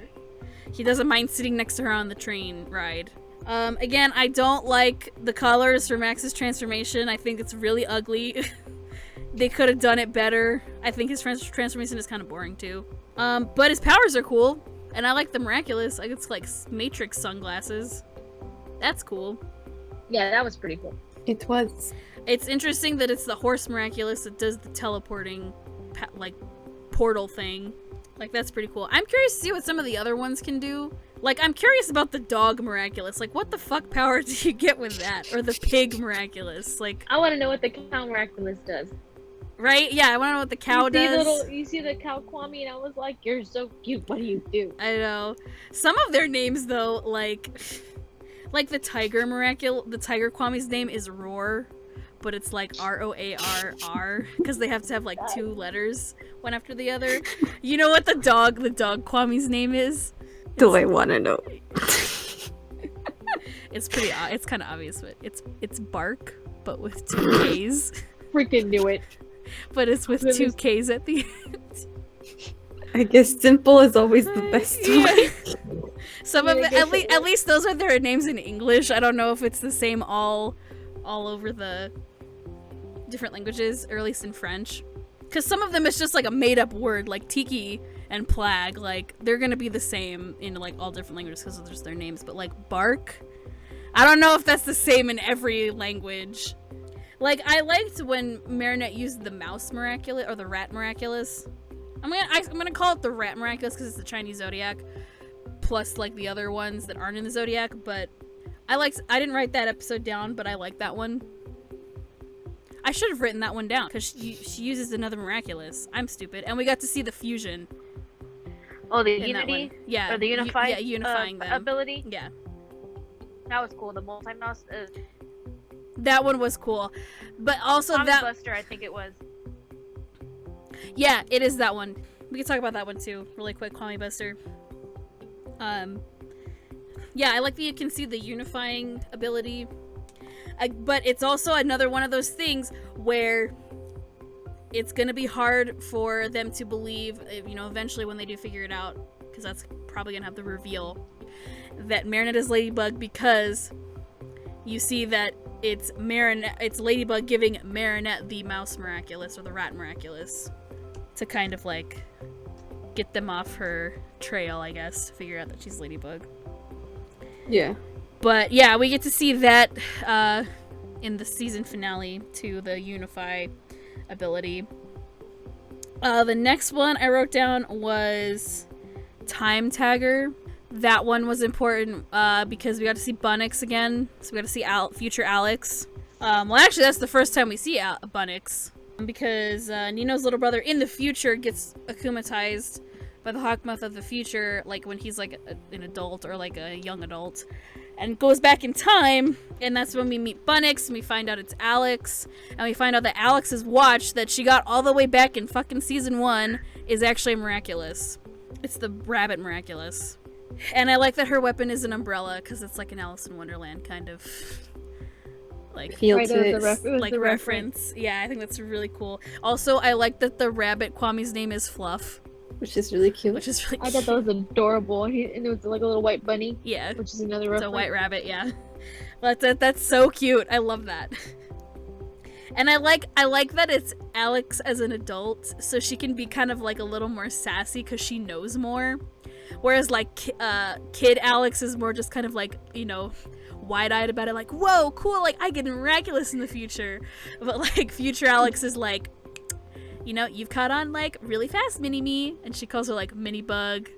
Because, you know, she's used to dealing with, like, adult Ladybug and Cat Noir. And we get to see a glimpse of adult Ladybug and Cat Noir. And they look literally the same. They're just taller. You don't see their full faces or anything, but, like, they look like adults. You don't see the front. You basically catch a glimpse of them from the back. If I remember correctly, like, you don't get to see them, like, full on in the face. Yeah, and only Ladybug, future Ladybug, adult Ladybug talks. Adult Cat Noir does not. But it's cool to see, you know, that when they're adults, they're still going to be Ladybug and Cat Noir. They still have their powers. Yeah, and even though a lot of people are theorizing, like, is that still Adrien as Cat Noir because he doesn't say anything? And even, like, Bunnix, like, kind of hints, like, oh, well, you guys still have, like, an interesting relationship in the future. But I'm not going to, like, add to those theories or anything because it's like, well, I don't know. Like, maybe he just didn't say anything, like... Yeah, you could be overthinking maybe, like, it. Yeah. You know what I mean? Like, maybe he's grown. Like, you know what I mean? Like, they're still young, so maybe as an adult, Cat Noir has, like, chilled out. Yeah. Instead of feeling he has to talk a mile a minute, you know what I mean? Yeah. Yeah, and it's kind of like, well, I mean, who else would be Cat Noir? Because, I mean, after season 3 finale, it's like, yeah, who the fuck else is going to be Cat Noir? But yeah, I like that you get to see them as adults. Like, it's cool to, like, kind of see how their costumes might change a little bit. You don't really see it, but you can kind of tell they look different. So I can't wait. I hope we get to, like, actually see that in the future. I'm sure by the end of the series we're gonna see that. But I think it's interesting because that episode you also find out, because that's what the fuck is Nino's little boy? Chris. Where he's talking to, like, the Hawkmoth of, like, the present. And he's, like, working with Hawkmoth of the present. But he tells Hawkmoth of the present, like, yeah, I said I was working for the Hawkmoth of the future, but I never said that you were the Hawkmoth of the future. Yeah, so it basically gets dropped that the Hawkmoth we know will not be the Hawkmoth of the future, which means he gets basically dethroned as Hawkmoth. Yeah. So that was an interesting thing to be told. Yeah, that was like pretty like, whoa. So something major is definitely gonna happen in terms of, like, either he's gonna get it taken away from him and someone else is gonna become Hawkmoth, or he's going to pass it down to somebody. I know a lot of people have certain theories about, like, who it would be, but I have no clue, because it could be several different people. I feel like I know some people who were adding to the theory of, like, is that really still Adrien as Cat Noir? Like, people are saying it could be Adrien, but I'm just like, I don't think that would. I doubt it. Happen, but I mean, you can have your theories, you know. I think this is the other episode I forgot to write down, so we'll talk about this one too, just, like, really briefly. The Felix episode, which is where we meet Adrian's cousin Felix, who looks literally exactly like him and sounds exactly like him, and his aunt. Because it turns out that Adrian's mom has a twin sister, so I guess that's why his cousin looks like him. Felix, which by the way has happened for twins, by the way. I'm just letting you guys know that right now. Yeah, like, that actually happens. Yeah. Ooh. Oh, really? Yeah, I'm a twin. I'm younger by, like, 2 minutes. Oh, that's cool. And my brothers, like, if you see my nephew and my daughter together, they look like they could be siblings. Mm-hmm. So yeah, that's the thing, guys. It's a thing. That's pretty cool. In case you guys would be like, that's not possible. No, it's possible. Plus, Adrian's mom and his aunt are, like, identical.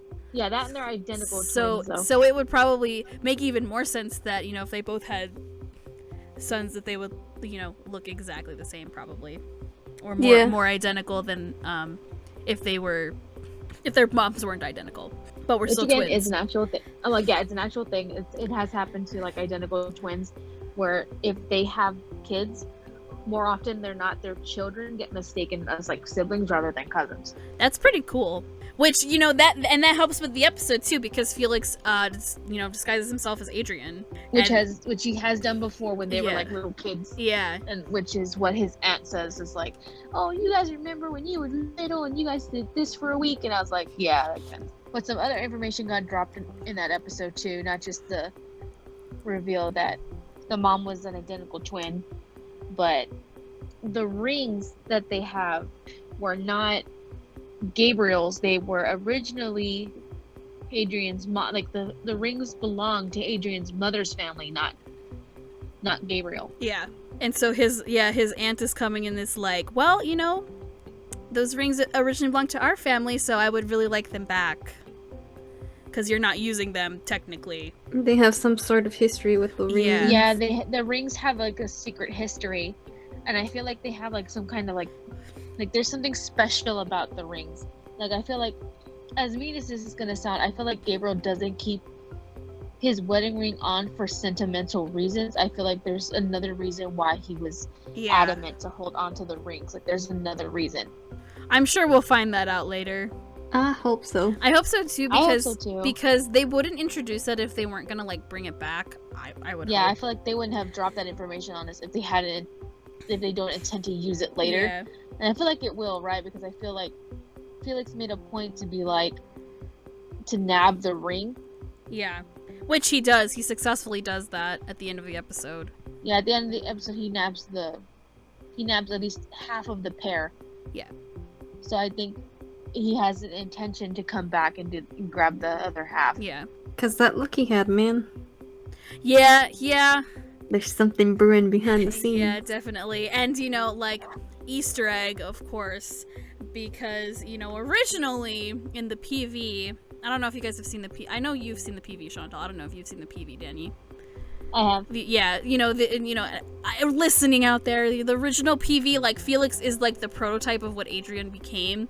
So, like, originally, like, Marinette was the same character, pretty much. But Adrian was completely different. His name was Felix, and he looked exactly like what Felix looks like. He was more of, like, kind of a jerk.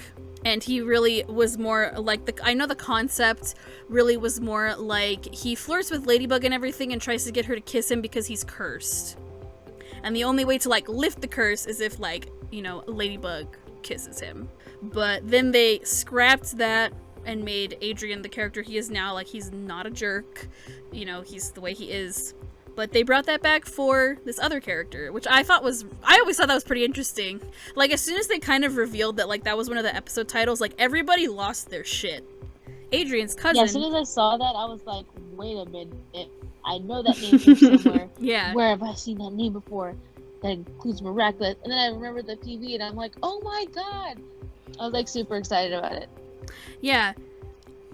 So I'm glad that they included that from the original. Like, I'm glad they could still use that idea without changing the character that Adrian is, because I like Adrian. Like, I think he's a really great other main protagonist. Like, I'm glad that they didn't make him that way.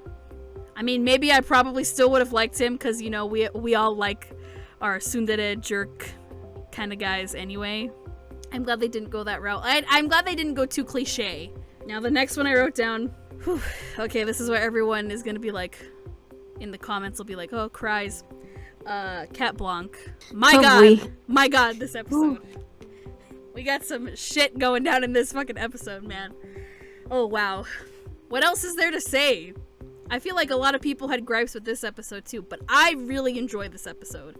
I don't have too many problems with it, if at all. No, not at all. Mm-mm. But I felt like this holds in on the idea that there's a time and a place for everything, right? And their identities right now being revealed was not, like, wouldn't be a good idea, and it showed us why. I mean, it was good to see, like, hey, that if they got into a relationship, it'd be great. But I feel like Adrian got with Marinette in that episode kind of for the wrong reason. Yeah. Yeah, definitely. Like, this is probably going to be like one of those unpopular opinions, but I felt like he got with her for the wrong reason in that timeline, because he got with her with the knowledge that he knew that she was Ladybug, and I don't think that was the right way to go. Right. Do I believe that their relationship was genuine? Yes, of course I do, but I believe part of his reason was wrong. Yeah. And hers too, because she just kind of is like, oh my god, he loves me back now. Like, I got what I wanted. Right, like, you didn't question that? Yeah, without like, knowing the real reason. Like he immediately loved her, and she just kind of went with it, because, like, oh my god, like, he loves me now. Yeah, they both get into it for the wrong reasons, but yeah, I think you're right. I think they show more that Adrian gets more into it for the wrong reasons, because it's like, oh, I immediately love her because she's Ladybug, not because she's Marinette, and because I like the qualities about her. And yeah, no, I totally believe that, you know, they, in that timeline, they are in love with each other, like genuinely, they love each other and everything, you know. And, you know, I think the mutual attraction at that point, like, kind of helps with that.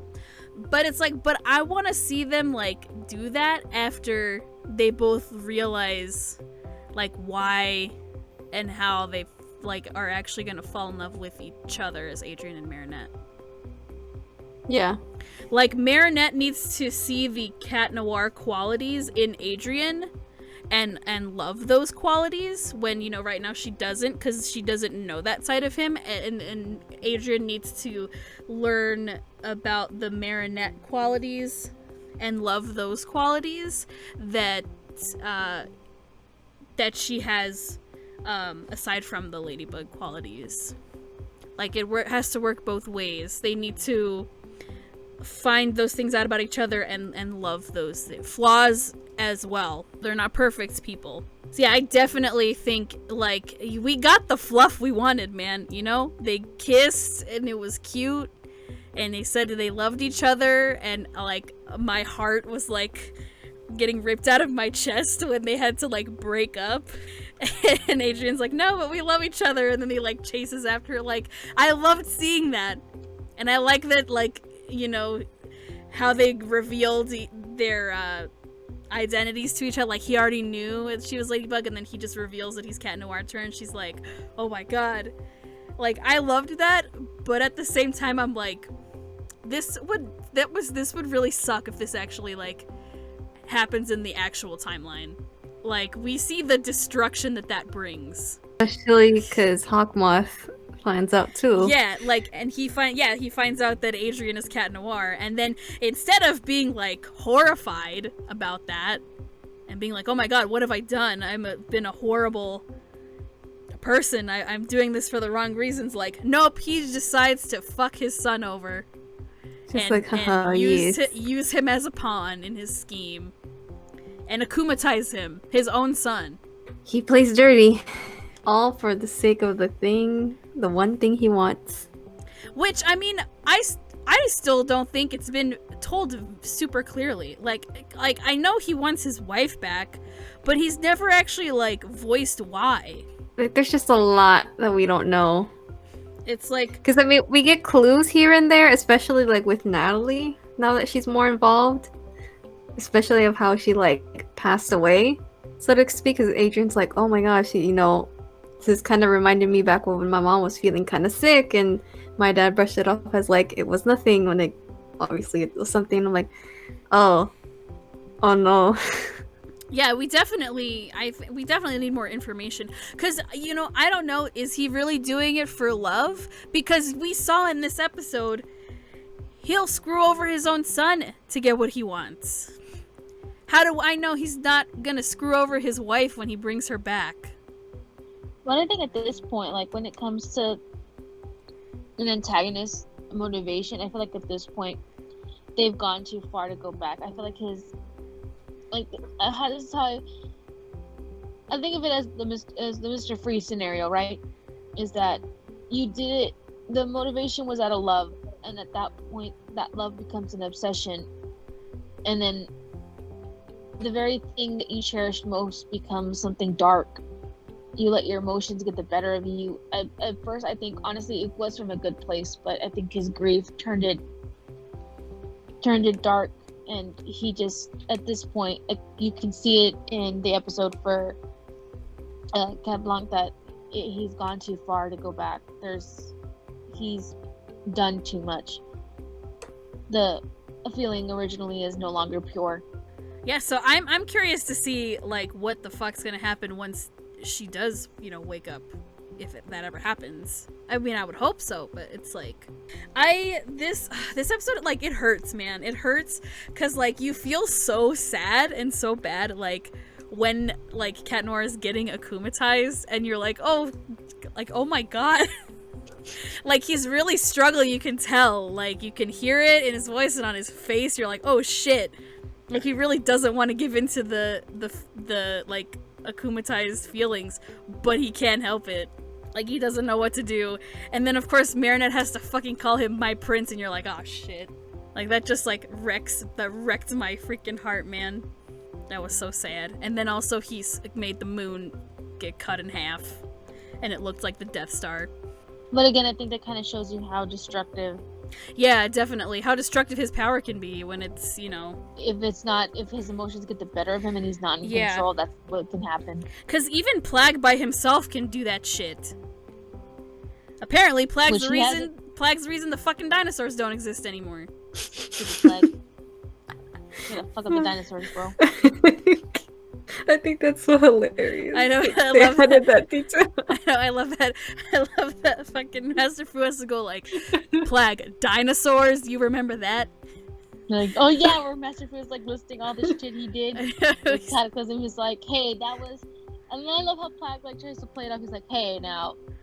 Okay, this happened? And he's like, yeah, dude, but the dinosaurs? Okay, so that was an accident. I was like, wow. Or she says some shit like that to Master Fu, and I'm just like, bro, how do you fuck up the dinosaurs? I don't know, but apparently it was his fault that they went extinct, so... Oh, the shit that he says sometimes. I know. He does. Oh my god, it's so fucking funny. That episode, I know a lot of people had lots of feelings about that one. You know, you can tell us. Sad, man. You can let us know in the YouTube comments, you know, your thoughts on certain episodes if you want. Those of you listening on YouTube. Yeah, it was a sad episode. You know, it really shows that, like, you know, if this is the relationship you really want right now, yeah, that's not what you want. It's worth the wait, man. Yeah, it's definitely gonna be worth the wait, I think. Because honestly, I would much rather love to see them become adults and then decide that they want to be in a relationship with each other and realize that they're in love with each other. For the right reason. Yes, for the right reasons. Also, like, that's really cute. Like, I want to see them, like, grow up into adults and then be together. Because I also want to see the adult versions of them get together. I think that would be, again, like, way more satisfying, because I want there to be a moment where literally all their friends around them are going to be like, oh, fucking finally, holy shit. Like, I want to be one of those people that's like, finally, it happened, and it's for the right reasons, and I can be at peace. Knowing that that's what happened. Okay, any other thoughts on Cat Blanc? Nope. Alright. Mm-mm. Okay, and we'll put these two together because this is the season finale parts 1 and 2. The first part is Heart Hunter, and the second part is Miracle Queen. Now, this was an interesting season finale 2-parter. I don't know about you guys. I think they really amped it up. It was a lot, though. Like, so, if I remember I literally just saw these episodes not long ago, but of course it's Chloe, these 2 episodes, and again, one of the things, we were talking about this earlier too, but she's the reason well, no, not really, I can't say her parents think she's the reason, but her parents got akumatized, her parents got akumatized, and that was the first thing on the first half of the episode. And she's, you know, I don't think that's really important. It's more like the fact that it kind of just starts it off. Well, Marinette narrating kind of starts it off. And at first I thought something bad had happened to her. Only to turn out that she was, like, reading a letter from Master Fu. Yeah. Yeah, so it's like... You can tell it's getting serious when it starts off with, like, a narration like that. And you're like, oh, shit. Like, yeah, where you're kind of wondering, like, what is, like, yeah, did something happen to Marinette? Is that why she's narrating this? Like, is she talking to somebody? Like, is she retelling the story? Like, what's going on? That's when we get to see everything that transpired, and you're like, oh, geez, yeah. It's not looking good. Right. And that's when we kind of, again, we see that Chloe, you know, she hasn't changed. She's frustrated. Like, you know, I understand. She's frustrated because she hasn't been Queen Bee, and she feels like she should be because it's her parents that got akumatized. But, you know, yeah, but I also felt considering like her identity, she didn't ask the right way. First of all, let's get that straight. She was like, oh, it should be me because it's my parents, this, that, and the other, and I've done it before. I'm like, yeah, but you're thinking that you're entitled to, which is not the right way to go. That that's why you and were denied. Ladybug has also told her before, like, you can't be Queen Bee anymore because you've exposed yourself. Everybody knows who you are, and Hawkmoth is literally like waiting for an opportunity to steal it away. Yeah. And she still does not like. It still doesn't get through to her. Yeah, it doesn't, She's like, she doesn't even okay, grasp whatever. The idea that she can be in danger. Yeah, she's putting her own selfish reasons before anybody else, including her parents. I mean, she says, it's my parents, I should do it. But it's like, no, you're only saying that because it's your parents. For like the longest time since... Even if it was somebody else, you'd still be like, yeah, she would still be like, well, you should use me because I'm Queen Bee. Which she says that like throughout the whole season. And again, Hawkmoth was waiting. He had Mayura waiting, like, to see if there was going to be like that small little opportunity of her getting the miraculous. You know, she gets manipulated again because she's, you know, easily manipulatable because, you know, she's frustrated. She has some, you know, really big emotions going on. And Hawkmoth basically convinces her, like, well, you don't need Ladybug. She's not going to give you the miraculous anymore, so why not just take it for yourself and have control in your own way? Even by the end of it, she's still acting like a huge brat. Yeah, she gets too power hungry.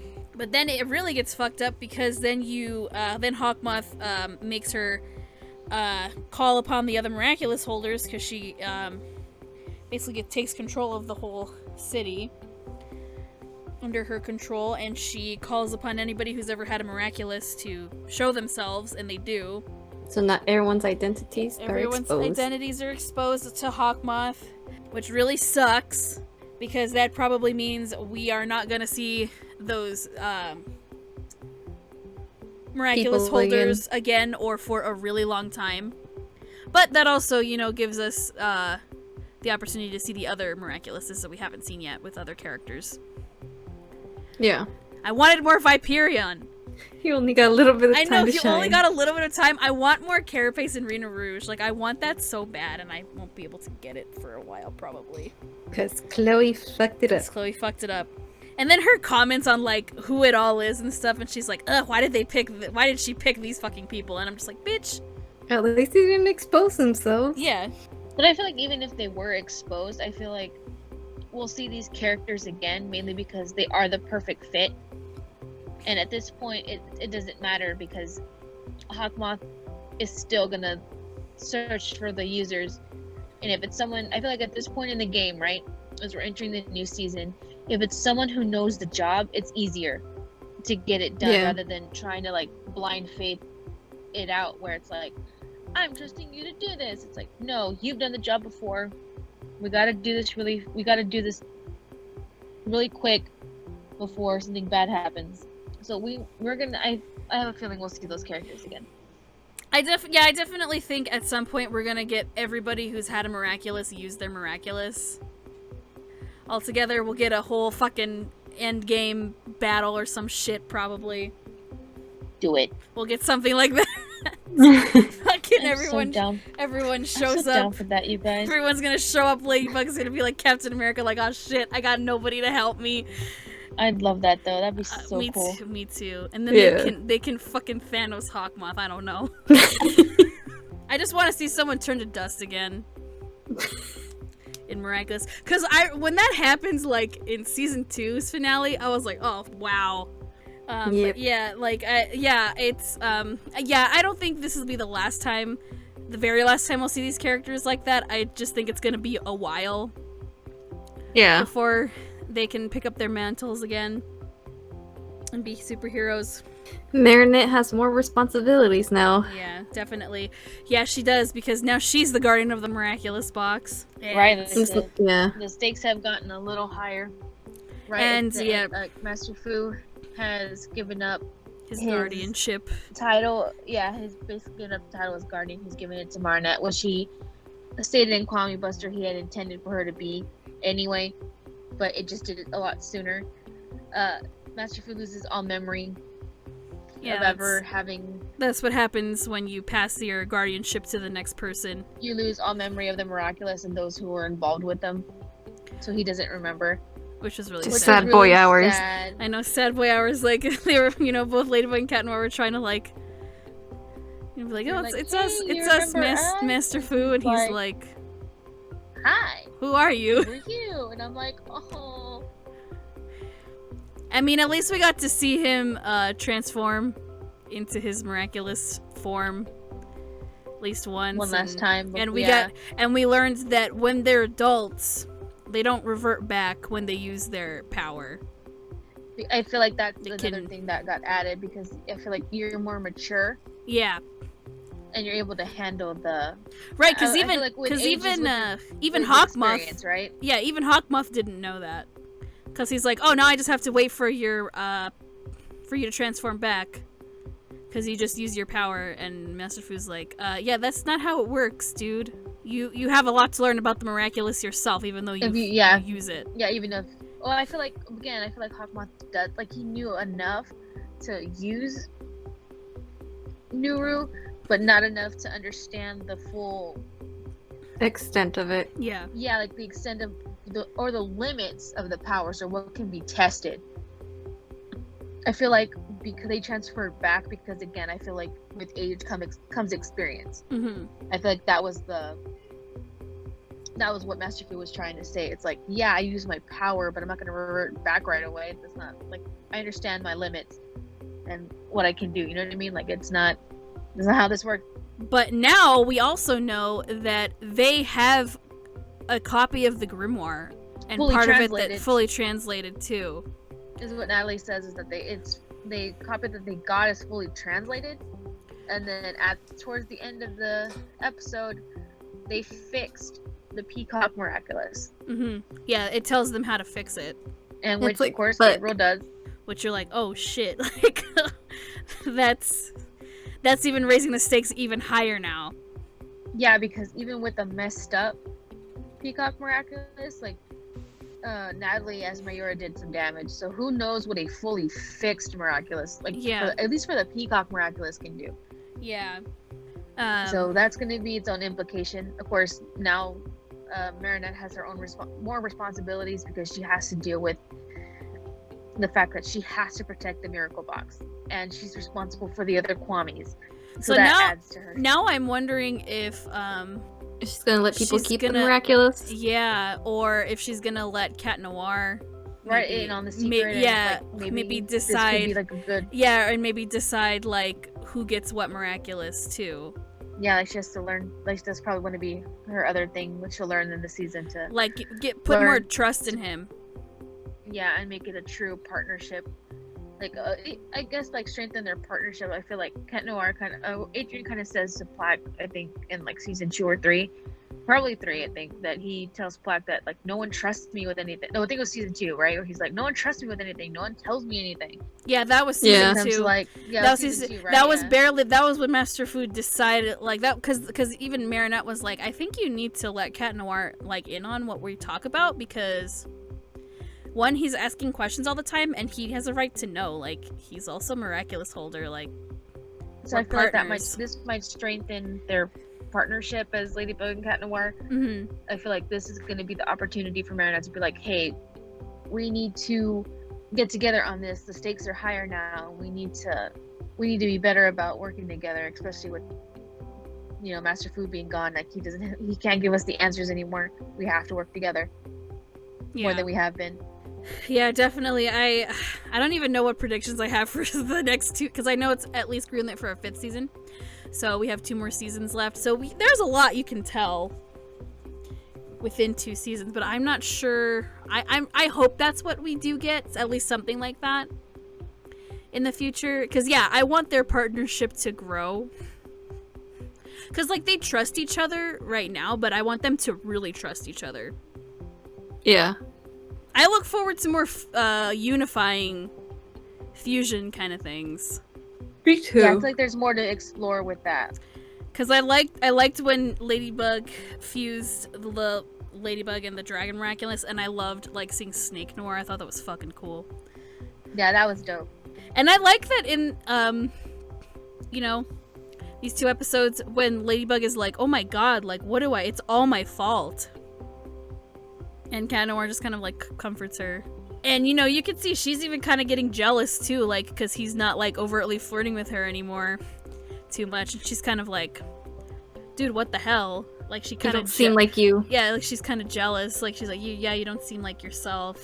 But I also think it's also like him kind of like already maybe like moving on from his infatuation, because like, you know, he can see that like Kagami wants to be in a like actual relationship with him. He's That and taking the everything constant seriously. direction- Yeah, that and the constant rejection is, I think, Yeah, wears you down after a while. Yeah. yeah, definitely. And I think he's at that point where he can't try anymore. Like, he has to feel like I think he's at the point now where he's like, I can't continue on like I'm doing. Definitely. Because it hurts more to stay Mm-hmm. than to like let go. Because letting go, it'll be there, but then eventually you'll feel better. Yeah. They are meant to be, but just not at this moment. They have a lot of growing up to do before then. Yeah, they really do. Yeah, like anyone does. You know what I mean? Like they got a lot to learn. Right, yeah. And, you know, like, because, again, not every relationship is, like, all happy all the time. Okay, now, we've gone through, like, all of those plot episodes, and it took kind of quite a while, but, before we really wrap everything up with any, you know, fun questions and stuff, I do want to talk about, a couple more episodes that I didn't write down for plot elements, but, really these are just more for just, like, the fun stuff. Of course, I want to discuss the Kwame Swap episode, because that was just fun. Reflect All, that's what it was called. Almost forgot. That's the episode where we get the Kwame Swaps between Marinette and Adrian. So Marinette has to use the cat Miraculous, and Adrian has to use the Ladybug Miraculous.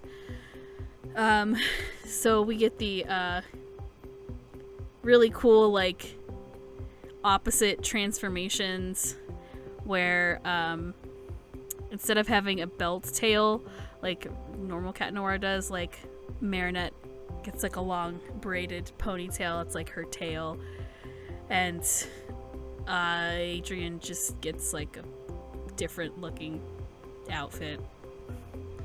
Like, he looks the same, just no cat ears, I guess. But I was like really excited for that episode specifically because once I learned that we were getting a Kwame Swap episode, like, I feel like a lot of people had already been really wanting that. So when we finally got it, I really like that episode. I really enjoy it. I love seeing their like opposite transformations. I love their freaking names. I love that he calls himself Mr. Bug. Like, what a stupid name. But I fucking like, but that would so totally be a fucking superhero's name. Like, because of course it would be. And I like that she's just Lady Noir. I don't know. I like the cute like little dynamics between like Plague and Marinette, because like Marinette, like, because Plague knows that it's Marinette as Ladybug, but I like that like they kind of have like this cute little like friendship outside of being like, you know, partners for like one outing.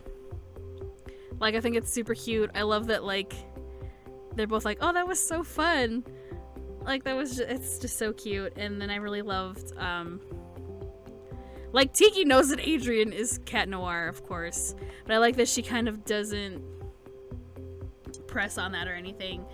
It's like really cute. My only thing is, like, I thought they were legit earrings, like, because, you know, they have the back, like the actual backings, like you stick them into your piercings on your ears. So like, I guess Adrian has pierced ears. I don't know. I mean, some people think that's canon because he wore earrings earlier in the episode anyway. So like, yeah, I don't know how that works. I guess it doesn't really matter because who cares? It's for the Kwame Swap episode. I mean, I know like guys can have piercings, obviously. I think that's pretty cool. But I'm just like, is it canon? I don't know. It doesn't really matter. It's just a cool episode. We get their Kwame Swaps. Or hey, the items are magic, so Yeah, true. They're magic. you know what I mean? Like, Yeah, don't they're overthink it, guys. they got magic items, so yeah, of course. But yeah, I always like, I think it's a cool episode. I think it's fucking hilarious to hear Adrian say Miraculous Mr. Bug instead of Miraculous Ladybug. I think that's fucking great. I expect nothing less from him, honestly. I know, me too. And I like that they kind of learn you know, that you can't have one without the other. You know, because, like, at the beginning of the episode, you know, they're kind of talking about, like, oh, well, this is why I was chosen for this Miraculous. Like, you know why you weren't chosen as the cat Miraculous holder? Because you don't know how to be funny. And Ladybug's like, well, you know why you weren't chosen for the Ladybug Miraculous? Because you don't know when to stop being an idiot. I like that they kind of learn that, you know, like, it's not easy doing the other one's job.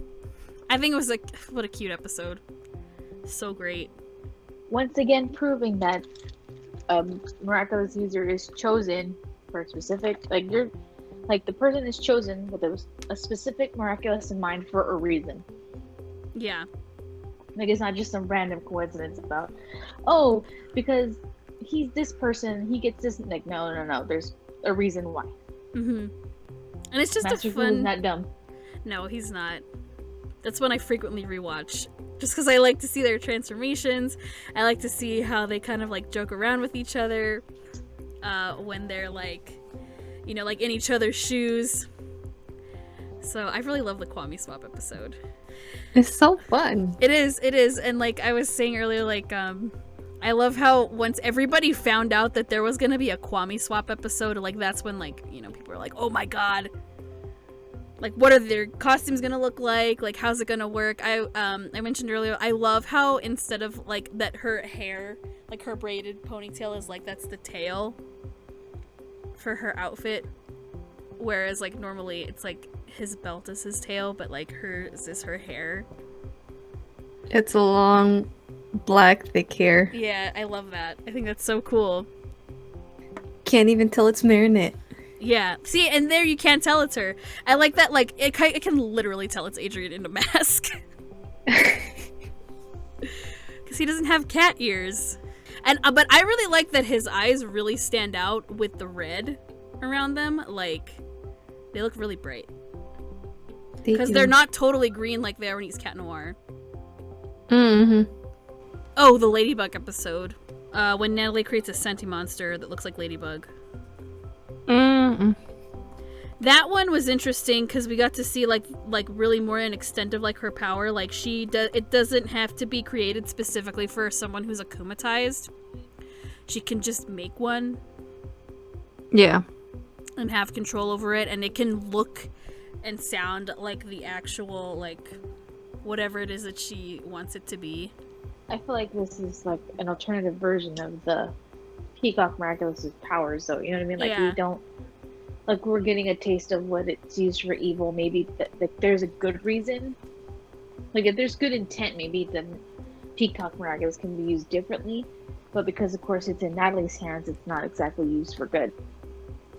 So that's why the Senti monsters look the way they do. Yeah. Whereas in that Ladybug episode, we actually get to see that it can be like a person, mm-hmm. which was really interesting to see. And like that she can akumatize, or not akumatize, but turn anything and using that as, like, to control the Senti monster. Like, she just buys a fucking keychain and just, like, infuses the feather with that.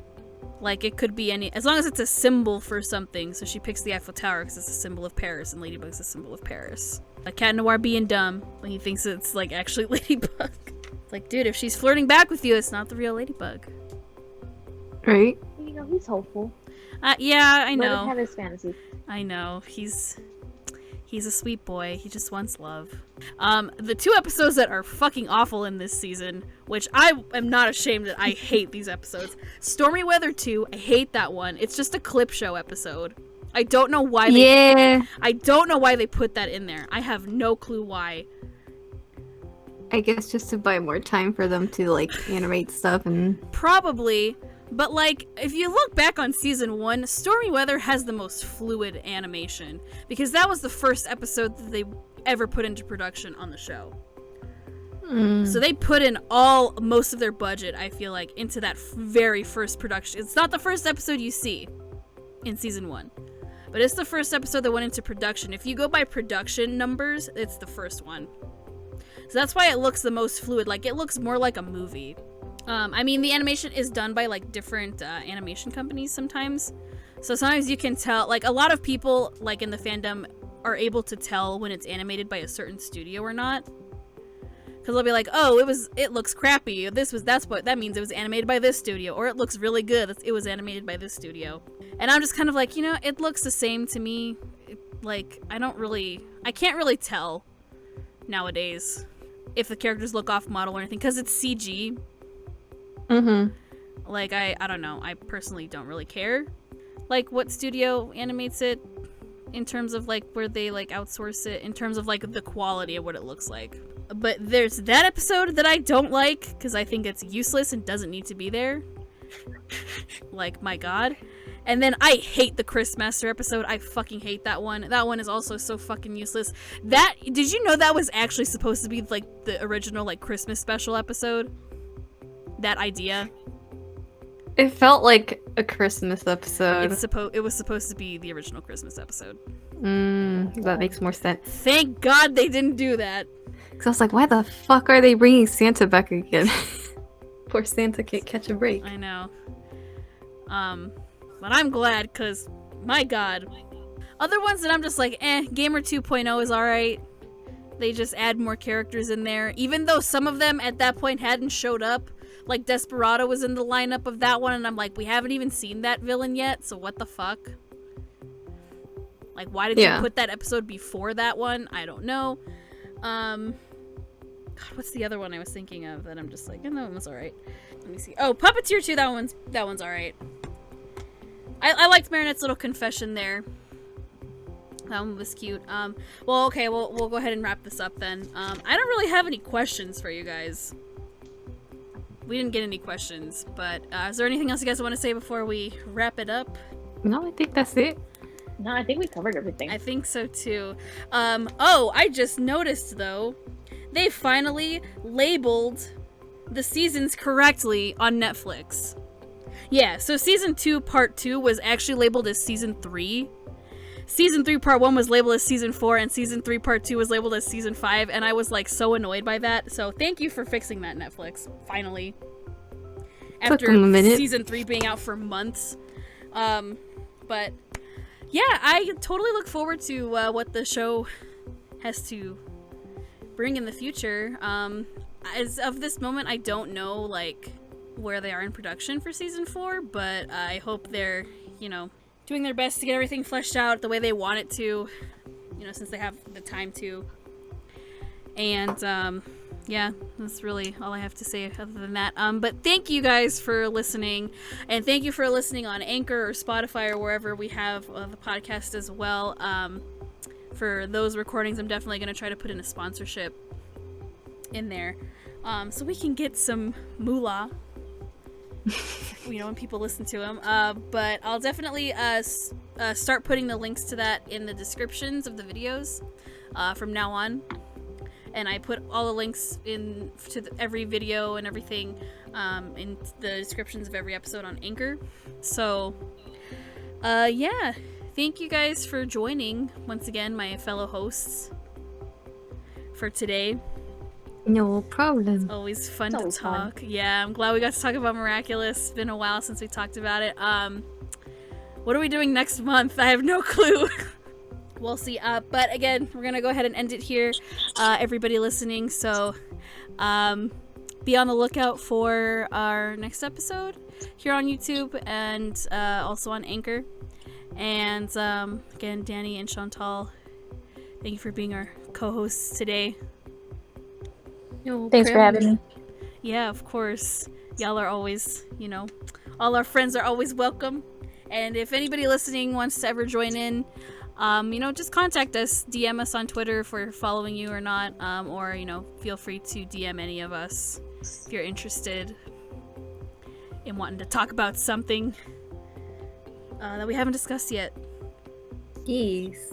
But other than that, guys, thank you for listening. Please subscribe, follow us on Twitter and on our YouTube channel, as well as our individual YouTubes.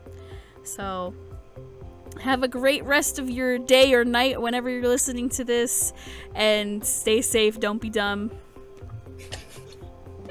So bye, guys. See you next month. Bye. Bye.